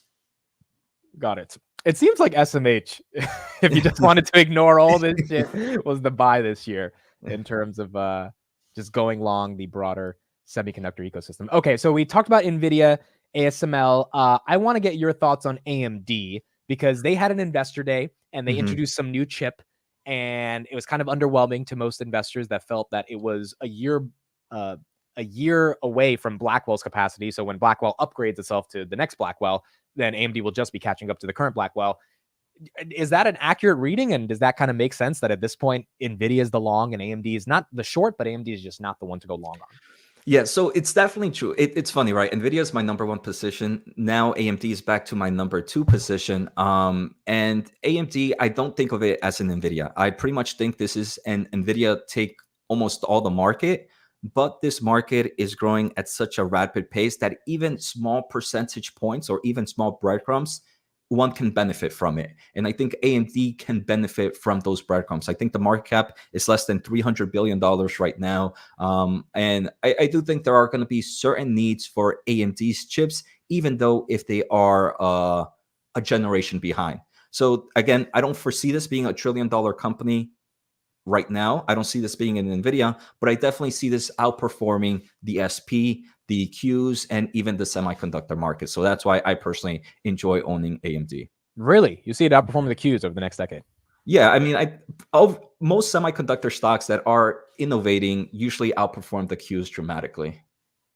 Interesting. Okay. Yeah. I mean, I was surprised it was up 9% year to date, and NVIDIA's at 200%. So there's obviously a big dichotomy between how investors are thinking of both of them. Update on these two pieces of news. I'm hitting it at you right now, so you might not know exactly about them, but Qualcomm's shares slipped more than 5% this morning after reports surfaced that ARM Holdings decided to terminate a key license agreement that granted the chipmaker access to ARM's intellectual property. And then Qualcomm on Tuesday announced a multi-year technology collaboration with Google aimed at advancing digital transformation in automotive. Anything important to understand for Qualcomm from those two headlines? I think Qualcomm has kind of gone back up. The real reason Qualcomm is kind of seeing these issues is they did make an acquisition a few years ago, and because of that acquisition, some licensing issues got hurt with ARM. I think at the end of the day, ARM really needs Qualcomm. If this license is terminated, they will most likely both work with each other again to get a new one working. But I think right now both are fighting to kind of get the best pricing. At the end of the day, I think they're both going to continue to work with each other. There's no other way around ARM, and there's no other way around Qualcomm right now. So nothing I really would be to consider. Is definitely going to create volatility for the stock though. And in the other one, automotive is still such a small play that it's great to see that more long-term play, but in the short term, I don't see any form of reaction for that for the stock. All right, so we got NVIDIA falling right here down about 3.2%. That means good old Palantir will fall with NVIDIA as NVIDIA falls. What are your thoughts on Palantir? 100 billion, not almost $100 billion market cap. Are you hating the valuation? Or I am hating the valuation. I ended up, hopefully I don't get too much hate here. I would never personally short a stock, but I did recently sell some Palantir to buy some of my semiconductor equipment plays. Like I mentioned, I was a heavy buyer with ASML kind of tanking the semiconductor equipment space. It's not that I'm bearish in Palantir. I just feel maybe in the short term, I could get better returns in the equipment play. And obviously, you know me, that's a market I kind of know like the back of my hand. So I feel more comfortable with my money in there right now. I think that's very fair. And I think you messaged me when Palantir was $20 after that May quarter. And I remember you DMing me like, "Hey, Amit, is it a buy right now?" And I was like, I think it's a buy at $20. So I think you're up a decent amount on your purchases. Yeah, definitely. And I mean, it's not that I blindly follow people, but I know how I understand NVIDIA is how you understand Palantir. Yeah. So me messaging you like that I know that I'm getting a lot of great information in such a short amount of time. So I definitely appreciate that a lot. Okay, last question for you. Tesla. First off, before the earnings, was that robotaxi event as the real world application of AI with Optimus and FSD, which is supposedly what all these GPUs eventually should result into, something that you felt comfortable as an NVIDIA investor, realizing that Tesla's actually pulling it off, and then as a Tesla investor thinking, hey, they have a shot to really change the world? Yeah, so as an NVIDIA investor, for sure. I mean, Tesla is just the first example, but we have all of the companies working in similar situations, and not just robots, right? I mean, not just automotive. You have the future of the robotics market. Quick plug, I just recently did a video where NVIDIA talks a little bit more about the robotic market, and it just seems like this is really the next future in the physical AI. So Tesla showcasing is giving me real life examples of this robotic and autonomous world. So that's very bullish for NVIDIA. For Tesla, I want to say the event was a bit short. I did watch it, and I did watch it. I think it was a bit short. I wish we would have gotten a lot more information. I know you did the live stream with Neil and some other people, and they kind of mentioned the same thing, that they wish a lot more information was disclosed. It was more, in my opinion, like a trailer. It felt like a trailer, more or less, of what was happening. And I think a lot of people were expecting the full movie. And hopefully during earnings, we have a lot of great analysts maybe asking some questions a little bit more in depth of what's happening behind the scenes in software applications, when we're going to see maybe some of these solutions really come out. Yeah, I don't think Elon's answering shit. It's like, oh, we don't. It's funny because he's like, we don't answer questions on earnings calls. Then the product event, they don't give any details. So it's just like, you'll see it when you'll see it. Okay, let's do some rapid fire because we do have a bunch of questions in the chat. SMCI, current thoughts on that after it? I mean, this is the time when you've got to pick a side. I don't know. Obviously, the AI market is real, so SMCI is definitely going to benefit. But if they really did fudge the numbers a bit here and there, that can obviously impact it. So you got to pick a side. At the moment, I haven't picked a side.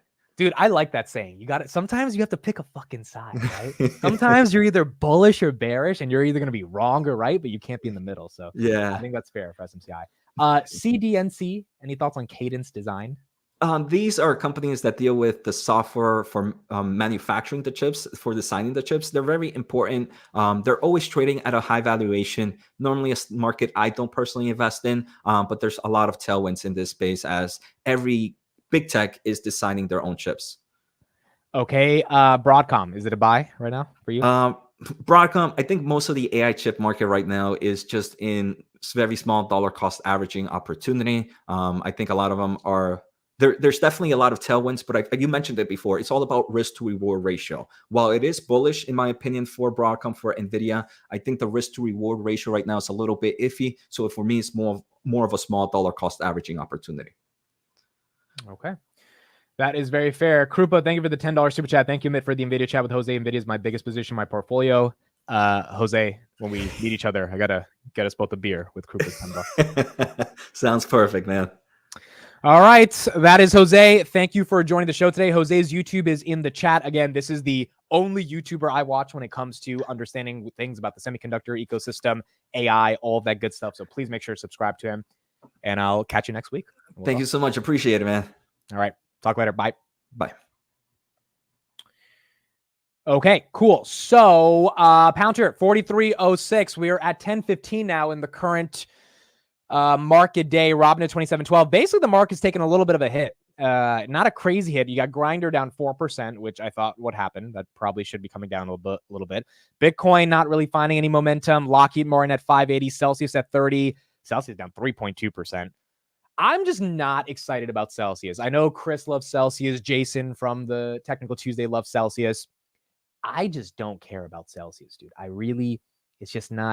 It's not interesting to me. It's probably undervalued, but long energy drinks is just not that exciting. I know people said yesterday, well, Monster is the best performing stock. And yeah, but is Celsius another Monster? I don't think so.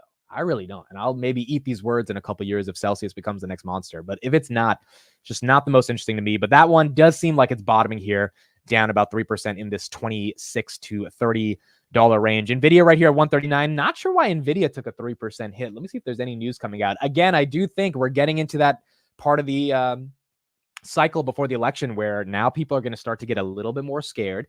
People are going to feel, all right, let me protect some of my gains that I got this year.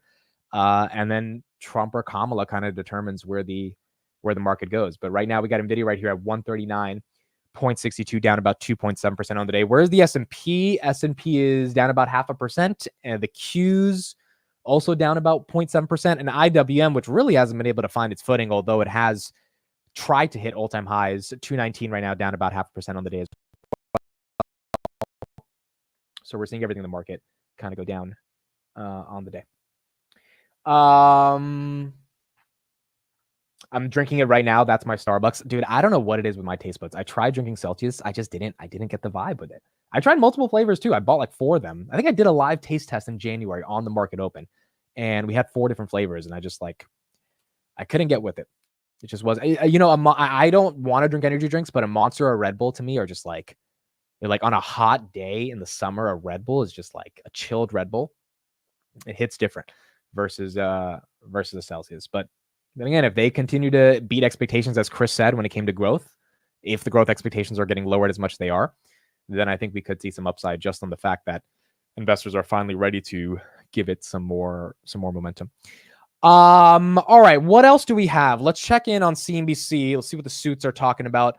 See if we got any new updates. Tesla earnings will be the big thing after the bell. I think we have another earnings that's important today besides Tesla, and it's going to be T-Mobile and IBM. So not crazy companies, but T-Mobile, if it does what Verizon did, that should be okay. Lam Research is today after the bell, and then ServiceNow. ServiceNow spiked last time on earnings, and that's primarily because they beat expectations. They were down like 30% for the year, and they finally beat expectations aggressively. So ServiceNow might be one of those companies that gives a little bit of a signal as well in the IT spend market, which will be important for Palantir. We got Coca-Cola CEO on CNBC. Let's see what he has to say and get a glimpse of what's going on with Coke.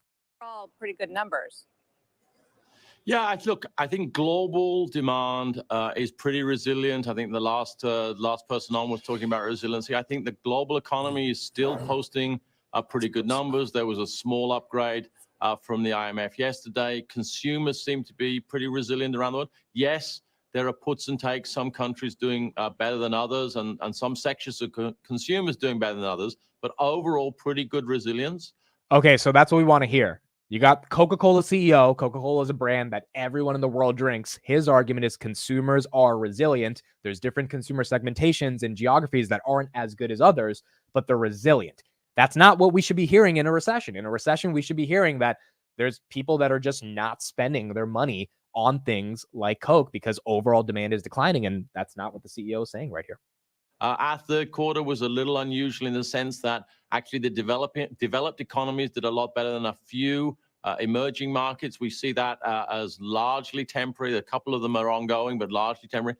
And so we see pretty strong resilience out there, and we're confident of reestablishing our overall growth equation, which is growth with a balance of volume and pricing. So let's talk about the volume, because the unit case volume of down 1% was lower than consensus. Should investors be concerned about that? What happens next? Look, when you disaggregate the volume, what's interesting and relatively atypical is that developed economies, US, Europe, Japan, Australia, in aggregate, they grew volume and they grew way ahead of the emerging markets, which is not the normal pattern. Normally, the emerging markets grow faster. And then those emerging markets, there was a couple of factors there. There's been some ongoing slownesses as we've chosen bits of the portfolio to focus on in China. So the overall number is down, but actually Coke is up in China as we work against the economic backdrop there and we invest for the long term.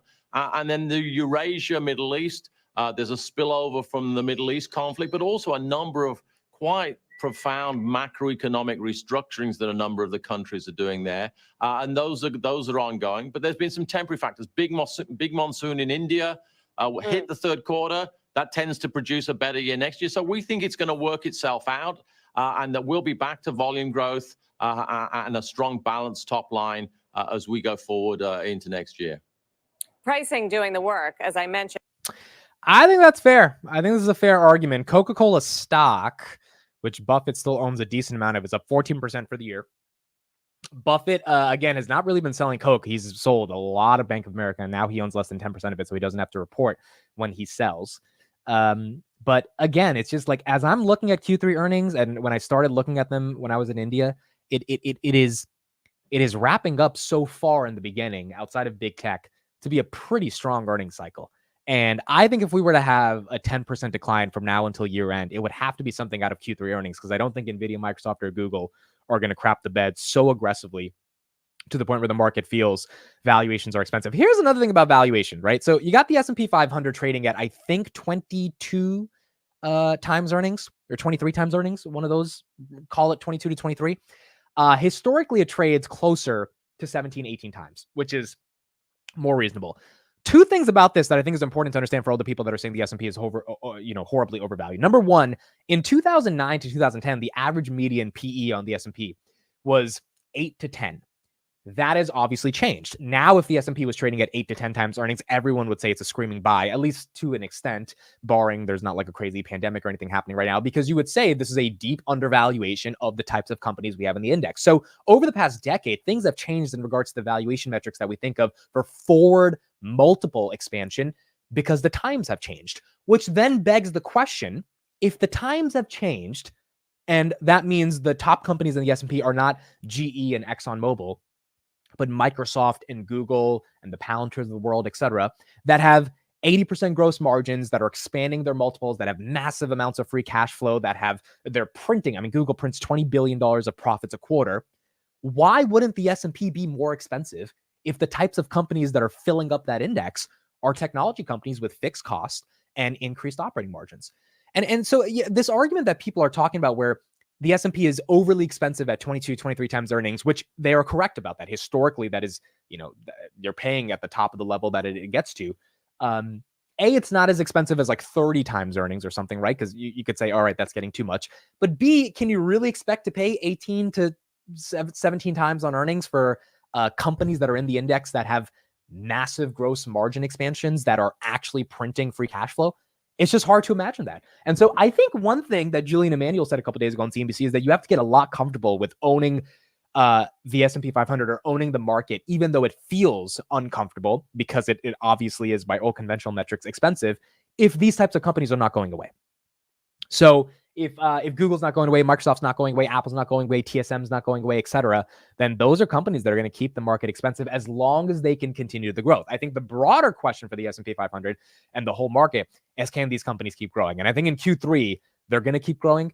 I think Q4, they're going to keep growing. I think 2025, I do think there might be a little bit of weakness for a little bit. But if I'm wrong about that, and there is not that sort of cataclysmic at least 1 or 2 quarter collapse within earnings growth against expectations. Why would it be cataclysmic? Not because Google can't put up the numbers, but because Google is going to have a hard time putting up the numbers against really tough numbers in 2024 that they were able to put up, which were easier numbers to put up against 2023. Then I think we will see a little bit of weakness. But if Google can keep putting up those numbers, and we have, Tom Lee's kind of thesis of a 15,000 S&P by 2030, catering at 25% a year for the next 6-7 years. I mean, it would just be the roaring 20s all over again. And it would be it would be one of the best decades ever for the stock market.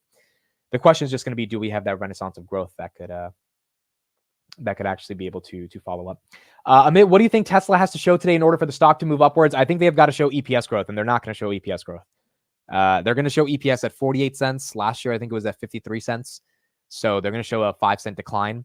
The only way they beat on EPS is if they have energy outperform, which could happen. I don't think it's going to happen like to the level where it could actually beat on EPS, or the margins are better because we already know the deliveries, which did beat decent expectations. So deliveries should help EPS growth. But if the margins on those deliveries are still in that 16-17% range, I don't know how they beat on EPS. So I don't know what they can do to get the stock up. Because Tesla's not at 130, 140 like it was 2 quarters ago. And that's where you're not going to get Tesla going below 100, even though at the time I thought it was headed below. So I was wrong on that.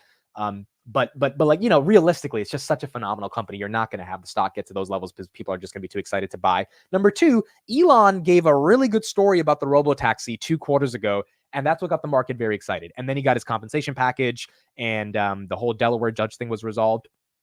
And then you had the stock kind of balloon to 270 on anticipation of 1010. 1010 was obviously underwhelming. I think you cannot be an objective Tesla bull if you don't say it was a bit underwhelming. And so the question then becomes, can Elon paint a story again today that is so exciting and interesting about the future prospects of the trajectory of growth enabled by AI and real world applications of AI like humanoid robotics and FSD that is enough to get the street to be excited? Remember, a lot of the Tesla analysts have raised their price targets. You got some, like Guggenheim that still has the $125 price target, but you got a ton of others that are said, hey, 195, 205, 210, like we're buying into this story. It's just going to be a question of if they get the numbers that are necessary for them to see the value of that story begin to play out. So I think to answer your question, it is going to be storytelling. That's going to be what gets Tesla to go higher. And if it's not storytelling, then it's going to have to be something around EPS growth. And if none of those happen, then maybe Tesla falls about 10%. Oh, Kramer did talk about Palantir yesterday, so let's watch that clip. Kramer is, I think, finally deciding that he can't say much about Palantir. So this is his latest. He's talking about it pretty much every other week now. He's given some shine to Palantir. So here's what he said yesterday. Let's go to Brad in Illinois. Brad. Hi, Jim. I want to have a quick question about Palantir Technologies. It has doubled in value since I originally bought it, but its price to earnings ratio is over 250. So I'm wondering, should I cash out while the going's good, or should I continue to hold? Okay, this is a phenomenal stock, and not unlike GameStop, except there's obviously a better company, GameStop, and it's profitable. There is no level that the buyers won't take this stock higher. So I'm going to tell you that I would hold on to it as a spec and let them walk it up. I think the buyers want this to be the best performing stock from the S&P 500. I am not kidding. I think that is their goal, and I think they will accomplish that. Let's go to Will and Connect. Let's go to Brad. I mean, he's like, hey, these guys, these cult members are not going to let this bad boy sink. And so he said, hold on to it as a spec, meaning as a speculative play in case it goes higher. Look, I mean, at the end of the day, he's not necessarily bullish Palantir from that sentiment. He's more so just reaffirming his statements that the cult is so strong that they're not going to let the stock fall, which I think is correct. But the numbers still have to justify the cult's ability, which when I mean cult, I just mean the broader retail community that really cares about Palantir to keep it up. Because I think although people say, people are just buying Palantir to buy Palantir, I told you guys a couple of weeks ago, I have a lot of people that I talk to that are retail investors that are selling off parts of their position, whether it's 10% to 40%, because, I don't think retail is stupid. They're looking at this stock at a $95 billion market cap, and they're saying, hey, let me at least capture some of my gains, especially if I've been here for a while. And I don't think anyone should blame them for that. And that is also what we're seeing in the retail sell volume on Robinhood. As you can see right here, you had some green days, but even yesterday, you had a negative net seller pressure day by about 12%. So what I mean to say there is I think retail is taking their profits, which means that, again, and I know it sounds like a broken record, I think the institutions are buying Palantir. And I think if you put up the numbers, the institutions are not going to let this stock fall as easily, even though it is expensive, because they all bought it at 35, 37 after S&P inclusion, and they all had to buy it at those levels to be able to get it into their portfolio allocation weightings. Which means if that's the case, if Palantir just puts up the numbers, I think it's GG, and I think it at least holds 40 this year, and I think you're going to get a new flock of retail that get into it, but maybe getting into at 40 won't be the worst thing in the world. So hopefully we'll see. Nothing goes up and doesn't pull back. I agree. Look, I'm not saying Palantir can't pull back in 2025. I think the entire market can take a decent 5 to 10% pullback in 2025. We know that, I mean, that's probably going to happen no matter what, because every year since 1950, the stock market has fallen 10% at least once per year. And that happened August 5th for us, even though it lasted for a little bit. What a day, dude. I mean, that day was like, we needed 10% pullback historically. We got it. And it created one of the most amazing opportunities, even though it lasted for like a couple hours. But it'll probably happen in 2025. The question is just going to be, is Palantir going to be 50 when it has a 10% pullback? Is Palantir going to be 42 and it gets down to 37, 38? Kind of how is that going to play out? But we're going to get somewhat of a pullback. It's just, I don't think we're going back to 20 bucks. And I think you got a lot of people on Twitter that are ready to short Palantir thinking it's going to 20. I'm like, I don't think that's happening. I just don't. That's like saying Tesla's going back to, I don't know, 100. Like, you got close when things were really bad at 130, but even then, I mean, that 138 lasted for like a couple hours, and it bounced up to 142, and then boom, it went to 170 2 days later, or like 2 weeks later on a decent earnings. I think 20 bucks is going to be hard to see when it comes to Palantir. SoFi's green. Is SoFi green? Let's see. SoFi 1058. SoFi is indeed green. Yeah, I think earnings will be good for SoFi. I think it'll be good. It'll be decent. And if earnings are not good, meaning not only do I think the numbers are going to be good, but if the sentiment is not good because the communication of earnings is not good, then I think we'll have a problem. Because at that point, it's just becoming a reoccurring theme with management not being able to like talk to Wall Street, which is an art in and of itself. You need to be able to talk to Wall Street and communicate your vision. However, I think if the numbers are good, like management will be able to paint a story that's better than the story they painted over the past couple of quarters, especially because they have the tailwind of rate cuts coming down to help SoFi. And NVIDIA right here back to 140. I think SoFi should do well at that point. I really do think 11 to 12 bucks is not going to be crazy to see with another rate cut coming up, and with the future growth in Q4 guidance expected for at least 4 more rate cuts in 2025. So look, if you bought at 750, $8, $6, I don't think this is one of those things where you swing it from 7 to 10 and you take some profits. I don't think it's the worst thing to do that, but it just seems like it's breaking out of a 3-year base, and now it's time for it to have some momentum to the upside. Look at Starbucks, bro. Starbucks recovering pretty much everything. Wow. Market did not care about Starbucks.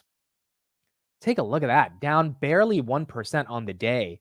That is pretty incredible for Starbucks to say our North American sales are down 10% and the market to be like, yeah, that's fine. We'll keep buying it. Where's McDonald's then? If Starbucks is recovering, McDonald's. Yeah, look at McDonald's. They were down 10% yesterday. Now they're down 5%. I guess the restaurant and food and beverage investors are thinking of this as a juicy dip versus being scared of McDonald's and Starbucks. And you're getting some momentum there. Yeah, McDonald's climbing back as well. Climbing back, that's correct. Arnie says people don't want to sell Palantir. That's another thing. I don't think people want to sell Palantir. Even though I'm talking about some people that have, personally told me they've been taking some profits, that's fine. I think a far majority of people don't want to sell this bad boy. 43.35, up about 1% right now on the day. We haven't gotten any news from Palantir in terms of press releases or anything like that, and I think that's okay. I mean, we're heading into earnings, so it's probably closer to quiet season for them. But I don't think anyone can deny the run they've had this year in terms of the conferences they put up, the deals they closed, the extensions they closed, and then the numbers they put up. So capping it off with a solid 30% growth quarter in Q3, I think is going to be how they end the year correctly. And I think now everyone's just waiting for Q3 earnings to see what we get. So the McDonald's thing is interesting because Trump was just working at McDonald's. And so the amount of conspiracy theories yesterday that Trump goes to McDonald's and the deep state doesn't want Trump to win. So they figure out how to give McDonald's this horrible headline. And now people are associating Trump with like E. coli in McDonald's. There were a lot of conspiracy theories of that yesterday. Do I think that's real? I mean, not really, dude. I feel like it was a really random coincidence. I felt yesterday, this was my take on it, Trump should have tweeted that he has some puts on McDonald's. I would have played into it if I was Trump. I would have literally been like, I bought puts, so I made money off of it. So you guys, if you guys are blaming me for McDonald's going down, I made money off McDonald's going down anyway, so you can't blame me. Or if you blame me, it doesn't matter because I'm taking profits. So that's what I would have done. But yeah, it is kind of funny that this whole thing is breaking out. I think it's a very weird coincidence, but it is funny that it's happening right after he visited the McDonald's himself. I'm telling you guys, when I landed in America and I saw that Trump went to McDonald's to do his PR stunt, it was just the most American thing ever. I'm like, I land down in America, check my phone, open Twitter, and I see Trump serving fries. It was crazy to see that happening. But now we're getting into the point. Oh, I told you guys yesterday, Trump and Rogan, they're doing a podcast. That's confirmed. So that's going to be a big deal. Also, here's a big piece of news that came out yesterday as well for those that missed it. Bill Gates is donating $50 million to Kamala Harris, and he is endorsing her for president. So you got one billionaire, Elon, supporting Trump, and you got another billionaire, Bill Gates, supporting Harris. And it's going back and forth. It's gonna be one of those elections that's gonna be very interesting in terms of how it plays out. Kamala Harris, I think, is doing another couple podcasts this week. It's not gonna be Joe Rogan, but it's gonna be some other podcasts. Trump's doing Joe Rogan. You're getting into the last 2 weeks of the stretch, and once this is over, I'll be happy it's finally done. But now the final parts of this election are playing out, and we're going to kind of see what happens and who is the next president of the United States. Musk versus Gates continues. Is Gates still short Tesla? I feel like I'm pretty sure he's still short Tesla. The thing is, I don't know when he started shorting Tesla, but it's been a successful short. If he started shorting at 300, I think a couple years ago. So it has been a good short for him. The problem with it, and I kind of agree with Elon on this, is like, you can't say you want to fix climate change and be like the savior of climate change in America and like, fix the world. And then Tesla, which is one of the only companies on the planet that is actually advancing electric vehicles. Like if there's no Tesla, there's no EV revolution. And then you short them. Now, logically, Tesla at $1 trillion doesn't make sense in 2021. So the short makes sense from a numerical perspective. It's just philosophically and morally, it kind of feels shitty, especially if you were Elon's friend, which Elon did say they were friends at one time, to like, do you guys remember that text between Elon and Bill Gates where Elon texts him, like, are you still short Tesla? And then Bill Gates is like, yes, I'm sorry. I'm still short Tesla. I still love you though. Dude, if I had a fucking $800 billion company, I'm trying to change the world. And then my friend's like, hey bro, I love you, but I'm still short. I would be like, get the fuck out. I'd never talk to me again, dude. Look at this text. Elon said, do you still have a $500 million short position against Tesla? And then Bill Gates said, sorry to say I haven't closed it out yet. I would like to discuss philanthropy possibilities. And then Elon said, sorry, but I cannot take your philanthropy on climate change seriously when you have a massive short position against Tesla, the company doing the most to solve climate change. Like, am I crazy there, bro? If not my best friend, but like someone who I know casually says, hey, I'm shorting the crap out of your company with $500 million, but I want to discuss charitable donations with you. And then, is this public advocate of climate change? I would just be like, are you kidding me, dude? Like is really, this is how you're going to support me? Like, I get you. Yeah, maybe the stock's overvalued, but like, really, this is what you're going to do, using your brand and your celebrity to short the company that's one of the only companies that's doing a lot more than Beyond Meat when it comes to climate change? I would just never be friends with you, dude. I would you would not be my friend after that. So, I don't know. It's one of those things where now, with the Harris donation, it's obviously a little bit more anti-Trump. And I guess November 5th, we're going to see who had the deeper pockets to actually be able to make some decent change when it comes to getting this election to go to one side or the other. Chris says Google needs to go Team Trump. Microsoft is coming for its neck. I don't know. So here was something. I didn't even tell you guys about this. So I tweeted this a couple of days ago when I was in India. I don't know if you guys saw this. Actually, let's play the video. I hope this doesn't get me demonetized. I really hope it doesn't, but let's see. Trump said that Tim Cook called him up and he had a favor to ask him. Here's what he said. This was very interesting, and this leads me to believe that maybe Tim Cook is voting for Donald Trump. So anyway, so Tim Cook called, and then he, about a year later, he called again on something else. He said, "Could I see you?" Now, most companies send in lobbyists that get paid millions and millions of dollars to talk for them, and they probably say, "We know Trump, we can talk," but they don't. For the most part, they don't. And Tim Cook called me up directly, and he did it himself. Didn't have to pay 10 cents, and I gave him 100% of what he wanted because he was right. I mean, you can't compete with Samsung, and one's paying a tax. But I said, you got to gradually move your company here. But then 3 hours ago, he called me. He said, "I'd like to talk to you about something." What? This has not been verified by Tim Cook, so you have to believe Trump on this, but this is what Trump's argument is around what happened a couple of weeks ago. He said, the European Union has just fined us $15 billion. I said, that's a lot. Which is correct. That did happen. That kind of leads me to believe maybe Trump's not lying here about this. I mean, like, that is true. They got fined $15 billion. If I was the CEO of a public company, I just got a $15 billion fine. I might end up calling someone who's going to get into office to see if they can do something about that. I know the feeling because I get fined too in fake cases. Mm-hmm. But I don't know if his case is fake yet, but it's a lot. Then on top of that, they got fined by the European Union another $2 billion. So he's a $17 to $18 billion fine. I even said about Apple, can you pay that? I mean, do you have that guy? Mm-hmm. That's a lot of money. And he said something that was interesting. He said they're using that to run their enterprise, meaning Europe is their enterprise. And I said, that's a lot. He said, but Tim, I got to get elected first, but I'm not going to let them take advantage of our companies. That won't, be happening. So this was really interesting to me. I saw this a couple of weeks ago when I was in India, or a couple of days ago. I think it was on Sunday last week.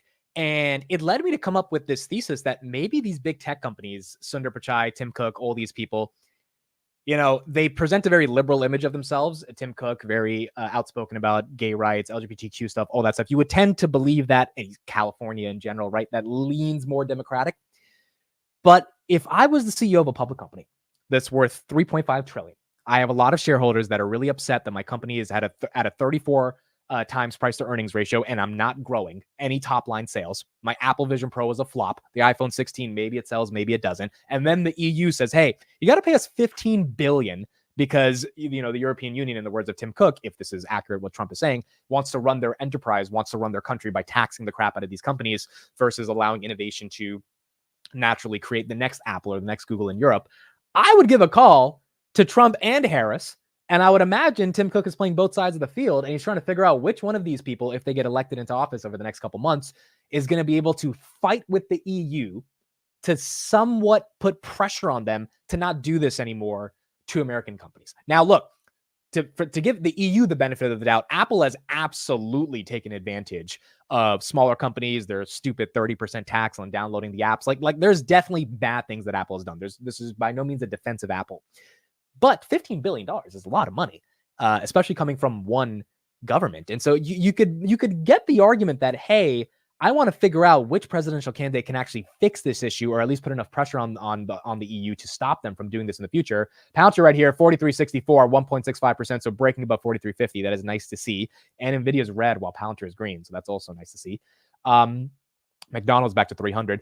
And so maybe that is an argument for why a lot of these big tech CEOs that present themselves as super liberal, at the end of the day, when you got $20 to $25 billion on the line, and a lot more than that, if Apple actually has to pay $15 billion, you would imagine the market cap of Apple drops by a little bit more than $15 billion if they actually have to pay $15 billion from their cash to the EU.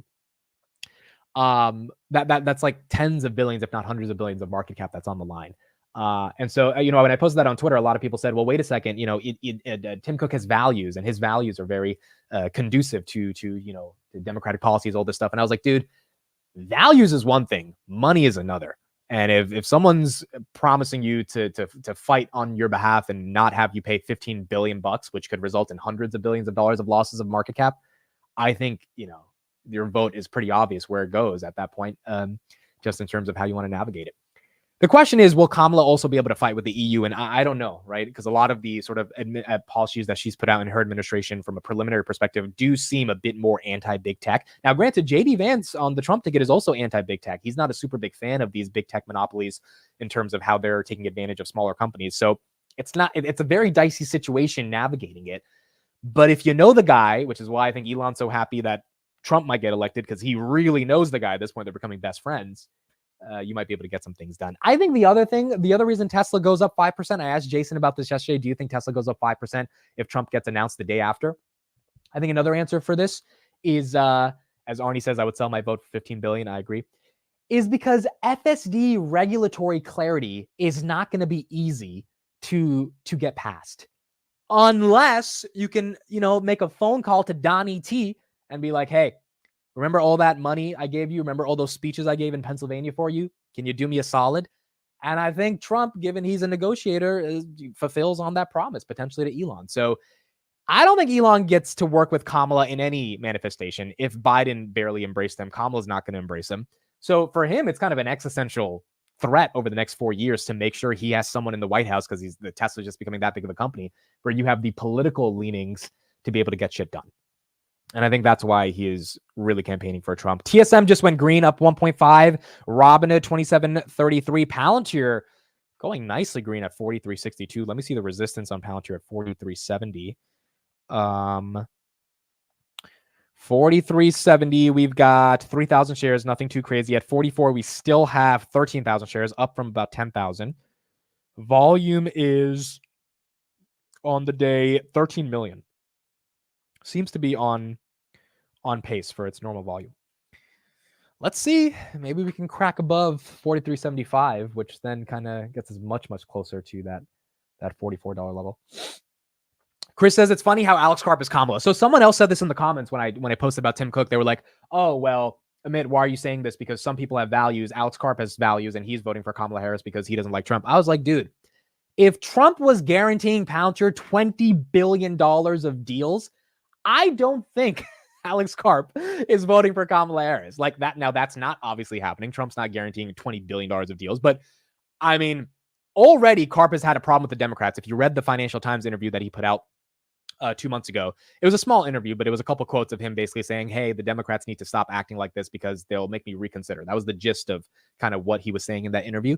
If he's already a little bit on the fence of how the Democrats have been acting, and particularly around political correctness, Karp hates the idea that free speech is like getting to the point where you feel like you're self-censoring yourself. And he's talked about this many times about how Thiel is Republican, he's Democrat, but they still have open conversations, and that's a good thing. So he believes in that classical liberal value, or like value of liberalism, of free speech. If Trump were to guarantee him a crap ton of deals and the Democrats go a little bit more to the edge in regards to censoring free speech, I think he votes for Trump.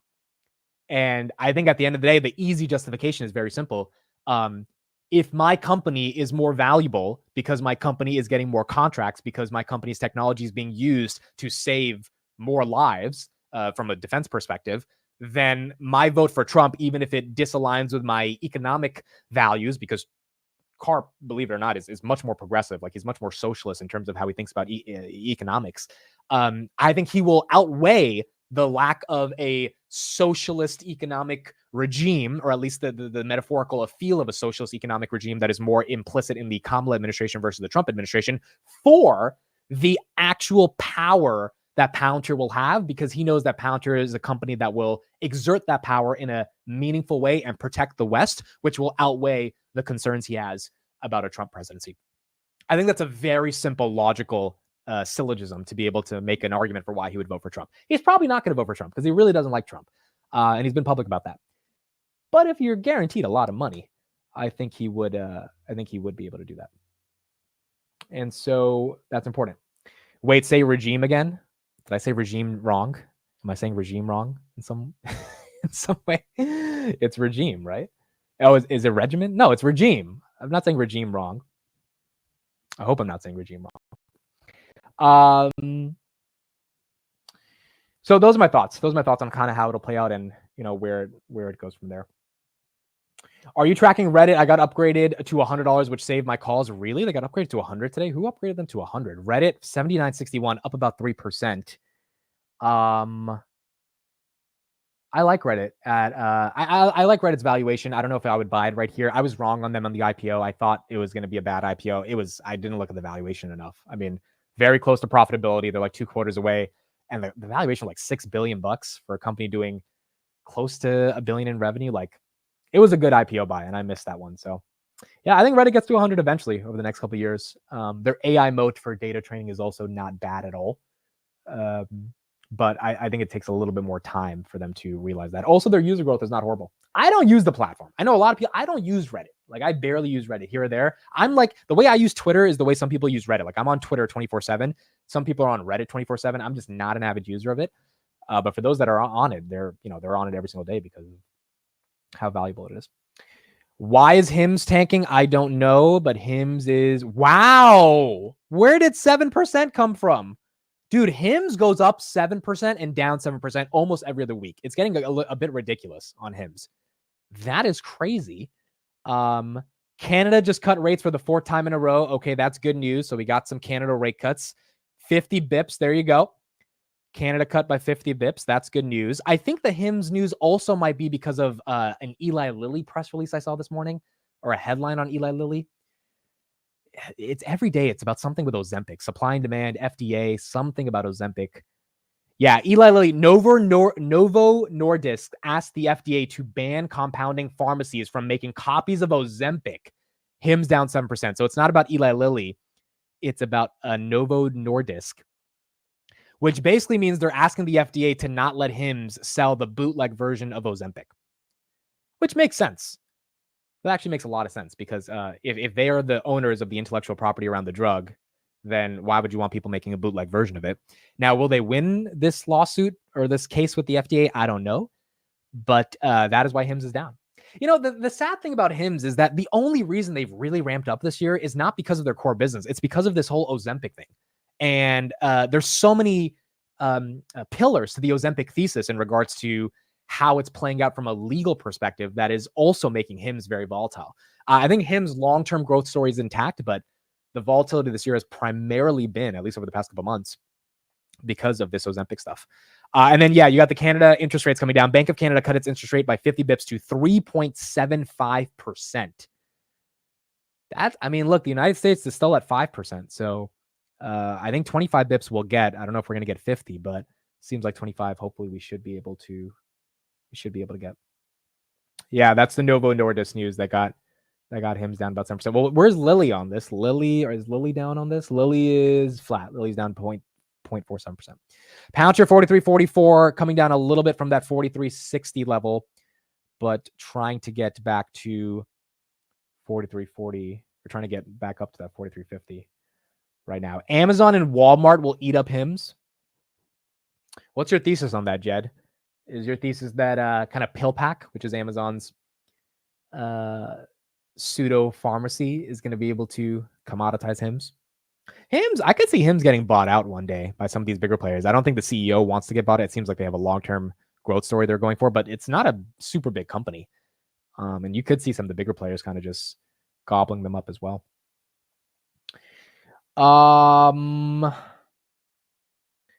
What else do we get? What else?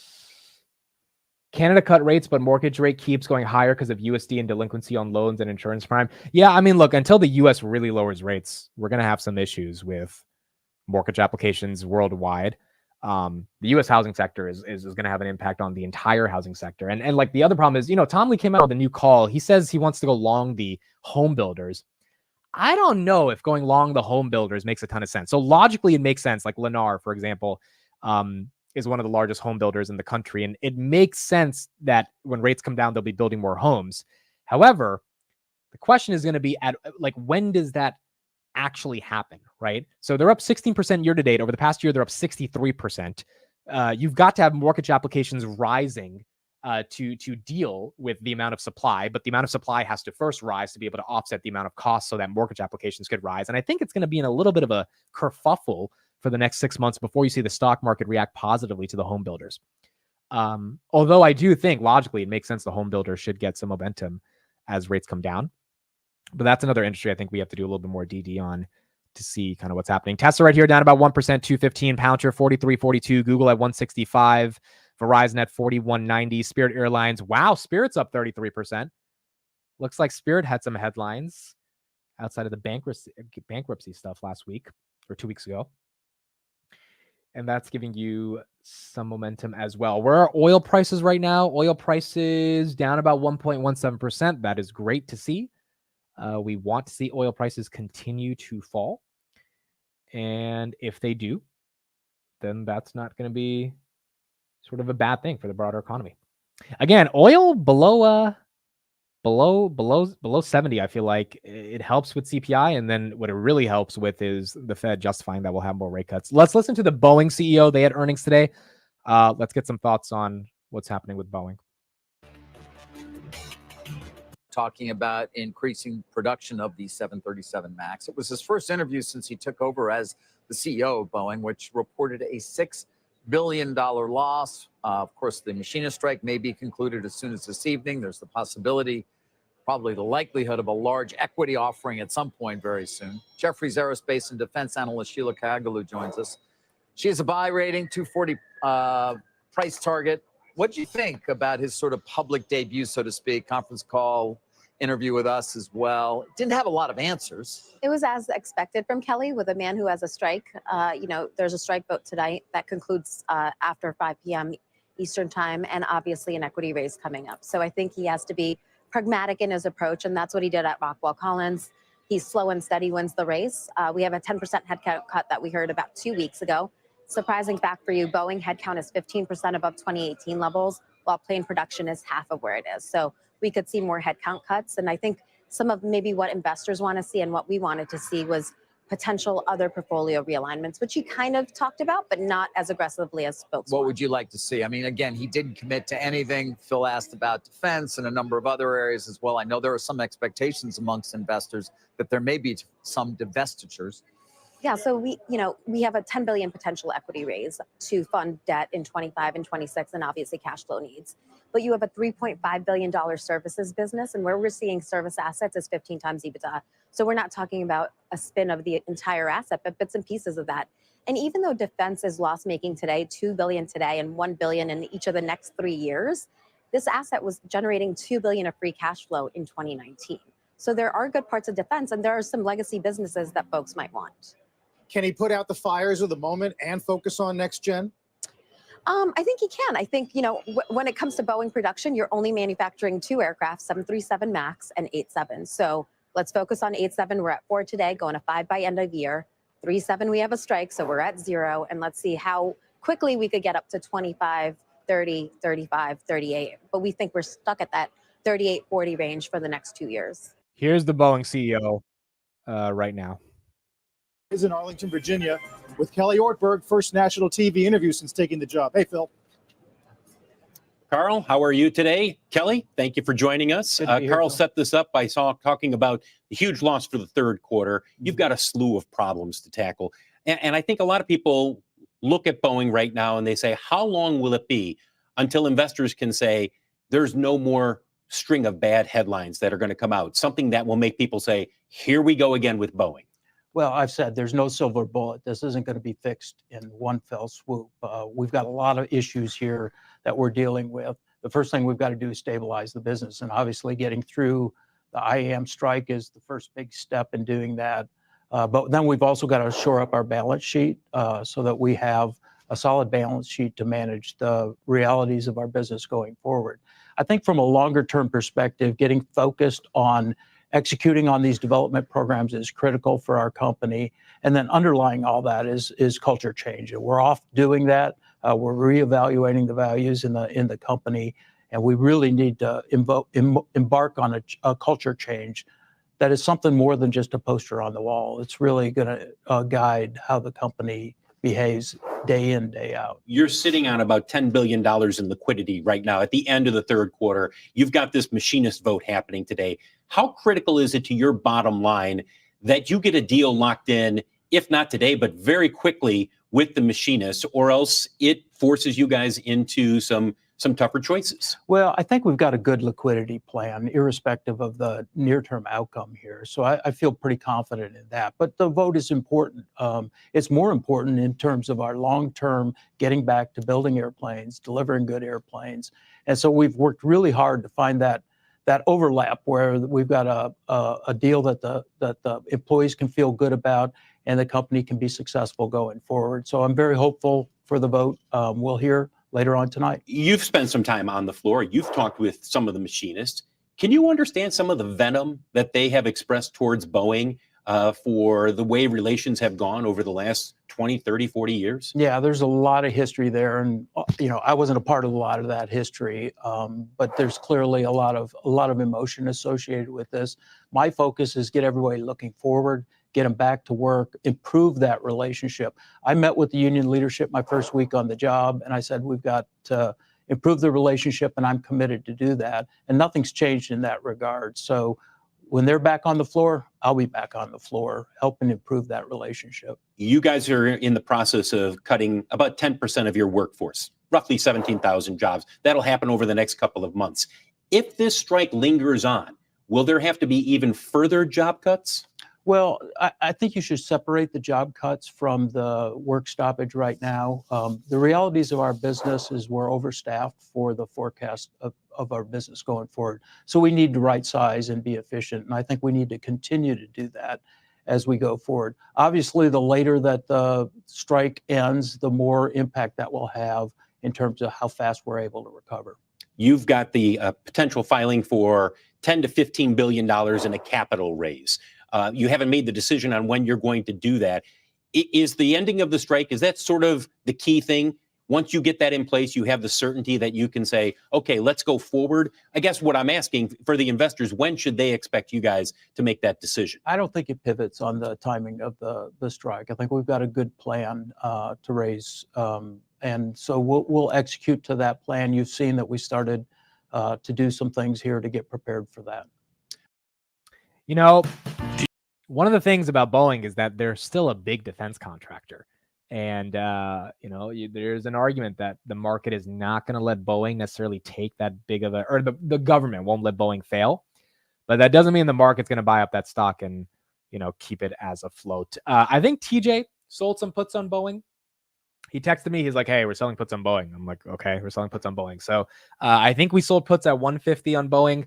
I know nothing about Boeing. He just forced us to sell puts on it. So now we start the due diligence processing. This is kind of how TJ works. He kind of sells the puts and then he does the due diligence. That's kind of his MO.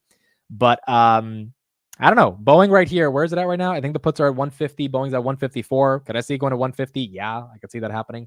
However, Boeing is down a decent amount this year. And so given Boeing is down a lot, the question is how much lower does it go? So Boeing year to date, 38%. I thought it was down 30%. It's actually down 40%. Does it fall another 5% to end the year? I don't know. And so, obviously the put premiums are juicy here, which is probably why he was attracted to sell these puts. But the question is he getting the bottom on these puts? And I guess that's what we're going to have to find out over the next few months to see if Boeing continues to rebound. Apple to suspend Vision Pro in a month. Okay, so I saw this headline. Let me make sure it's real. Apple Vision Pro. I did see this headline today. Yeah. So the information is reporting Apple could suspend the production of the Vision Pro as soon as next month amid weak demand. So this is not that big of a deal because if they do this, the question becomes, are they building the Vision Pro 2, right? Like the Gen 2 version of Vision Pro, which rumors are they are. So if they are, then it doesn't matter, right? Because they stop production off the $3,500 crappy Vision Pro. They start production off a new one. But if they're completely eliminating the category, then I get to take my victory lap with Steve. And best believe I'm going to take that victory lap with Steven Fiorillo. If they're done, if it's GG on the Vision Pro, which I don't think it is. I think they're just done with this version. But if it is, calling up Steve on Friday, and I'm taking my victory lap. Because the amount of shit he gave me for being bearish on the Vision Pro, and the amount I had to hold my ground saying that no one's going to use this thing, I was right. I'm taking the victory lap there, dude. I was right. I just Now, granted, if Meta's Orion, which is like a cooler version of the Vision Pro, that's a lot lighter and hopefully cheaper, and it seems just like more AR interactive versus like having to hold a battery and all that stuff. If Apple tries to compete with that, which I think Apple obviously can, then maybe this rendition of the Vision Pro is just a crappy one, and they're going to make a better version of it soon. But if they're eliminating the category, then it seems like this was just not the route they should have gone. Let's get an update on McDonald's and see what the street's thinking about them right now as well. Was it from McDonald's, and how quickly can they get their arms around this to determine whether it could last for what, a year and a half to 2 years, which is what we saw with Chipotle, which is the other one investors remember with the big E. coli outbreak. Although, as we pointed out, stock's been on a tear since the midsummer. Let's talk more about the fallout for Starbucks and McDonald's. Joining us this morning, David Palmer, Evercore restaurant and packaged food analyst, has a buy on both names today. David, great to see you. To Sarah's point on McDonald's, people are trying to look at prior episodes at other chains. Is that a fair analog? You never know, but it does look like this is in the past. We have an October 11 as the last day that somebody was reported sick. Obviously, we're now in the headlines, and perhaps the number of people that reported that they had a sickness will go up from here. But it's likely, as the company has said, that this has worked its way through the food supply, and the company's taking steps to limit those onions on distribution, and even the fresh beef burgers that those go on. The quarter pounders are fresh beef burgers, and but it feels like this was an onion supply chain issue. The cases in the past, like Chipotle, for example, where it had 5 different instances, it felt like it was the protocols within the restaurants that was the problem. That was far more damaging and long lasting as an issue. This seems like a supply chain issue with unfortunately, a fairly common E. coli sickness that goes out in the industry, over 200,000 cases a year in restaurants. Right. A lot of the notes today making note of the fact that we obviously mentioned the stock's been a winner over the past 12 months. And this notion that things were just beginning to click these last few months, whether that was the value meal tailwind, stronger dollar, and maybe we were in a period a few days ago of the rising estimates.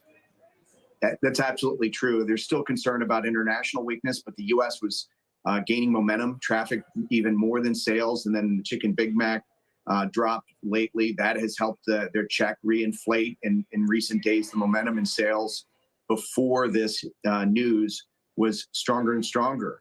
So it's tough timing in terms of this U.S. turnaround that seemed to be getting into full swing here, heading into the fourth quarter. But the key thing here from here is whether the news keeps on flowing and the cases keep on coming. Yeah, it was also getting a lot of, we were talking about yesterday, good brand exposure between the two presidential candidates fighting over how much time they've been at McDonald's. So David, my question is on the operations side. So another big difference between Chipotle and McDonald's is Chipotle owns its stores. McDonald's are nearly all franchised. Does that make it riskier or less risky when it comes to potential complications of correcting supply chain, putting in place new safety measures, that sort of thing? That's not as important as, of course, operations are always important, and it's important for the franchisees to represent the brand. But the brand is the brand to the consumer. They're not thinking about that. And obviously, food safety is the number one thing you want to do well as a brand. The fact is, McDonald's has a lot of kill steps for any pathogens, and it has very good tracing of its supply. Those things are extremely important and has made McDonald's one of the safest over time. So that's really the key. Chipotle obviously needed to tighten up its own supply chain, and given the fact that it had a certain mandate around local growers and whatnot and organic supply, and serves a lot more fresh produce, it obviously had a lot more risk in yesteryear. But that's also a good point. Chipotle has a lot of fresh produce that they had to navigate, right, with the steak and the beef and the chicken, and like it's just a much more fresh restaurant than McDonald's. If this was an onion thing, hopefully it is resolved just by locating the source of the agriculture around onions and being able to resolve it, versus it being a widespread issue that Chipotle had, which had a lot more ingredients that had the E. coli in it, which took about 6 or 7 months for it to resolve. Chris says, I feel bad for all you folks that don't have a Waffle House near you. I wish there was a Waffle House in New Jersey. Like in the Northeast, there's not a culture of there's like a couple maybe in New York, but the South is where the Waffle Houses Really are. For those that haven't been to a Waffle House in the United States, it's in the South, Georgia, Texas, Louisiana, that area, and Kentucky. It's also there, even though Kentucky's not super, super South. But like, I love Waffle Houses. Waffle Houses are great. And they're like it's so cheap, and it's just phenomenal food at a cheap price. And the culture of it is like very friendly, kind of wholesome. There are some Waffle Houses you go to at the wrong time of night, like it's not the best situation, but outside of that, very wholesome a vibe for Waffle Houses. But there's not many in the United States, or not many in New Jersey and in the East Coast. Most of them are in the South, and I think they would crush in the West Coast, but there's not a ton of them in California either as well. Doug says, you're in trouble in Georgia when the Waffle House closes. It probably stayed open during those hurricanes. Yeah, I mean, the Waffle House never, like, they're pretty much 24/7, right? They never close. So whenever the Waffle House closes, that's when there are some issues going on in the South. IHOP over Waffle House. Look, I love IHOP. I'm not a IHOP hater, but Waffle House just feels like you're getting real breakfast, even though IHOP's not bad. IHOP has figured out how to manufacture the feeling of breakfast, even though it's not really real breakfast.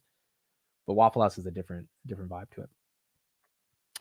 All right, what else do we got going on? I think that's pretty much it for today, folks. Nothing too crazy. Boeing down about 3%. Eli Lilly down a little bit. Reddit's up 2.4%. Tesla's down 1%. Apple's down 1%. Palantir holding on to that 43 level. SoFi 1050. IWM down 1%. S&P down. Wow, S&P below 580.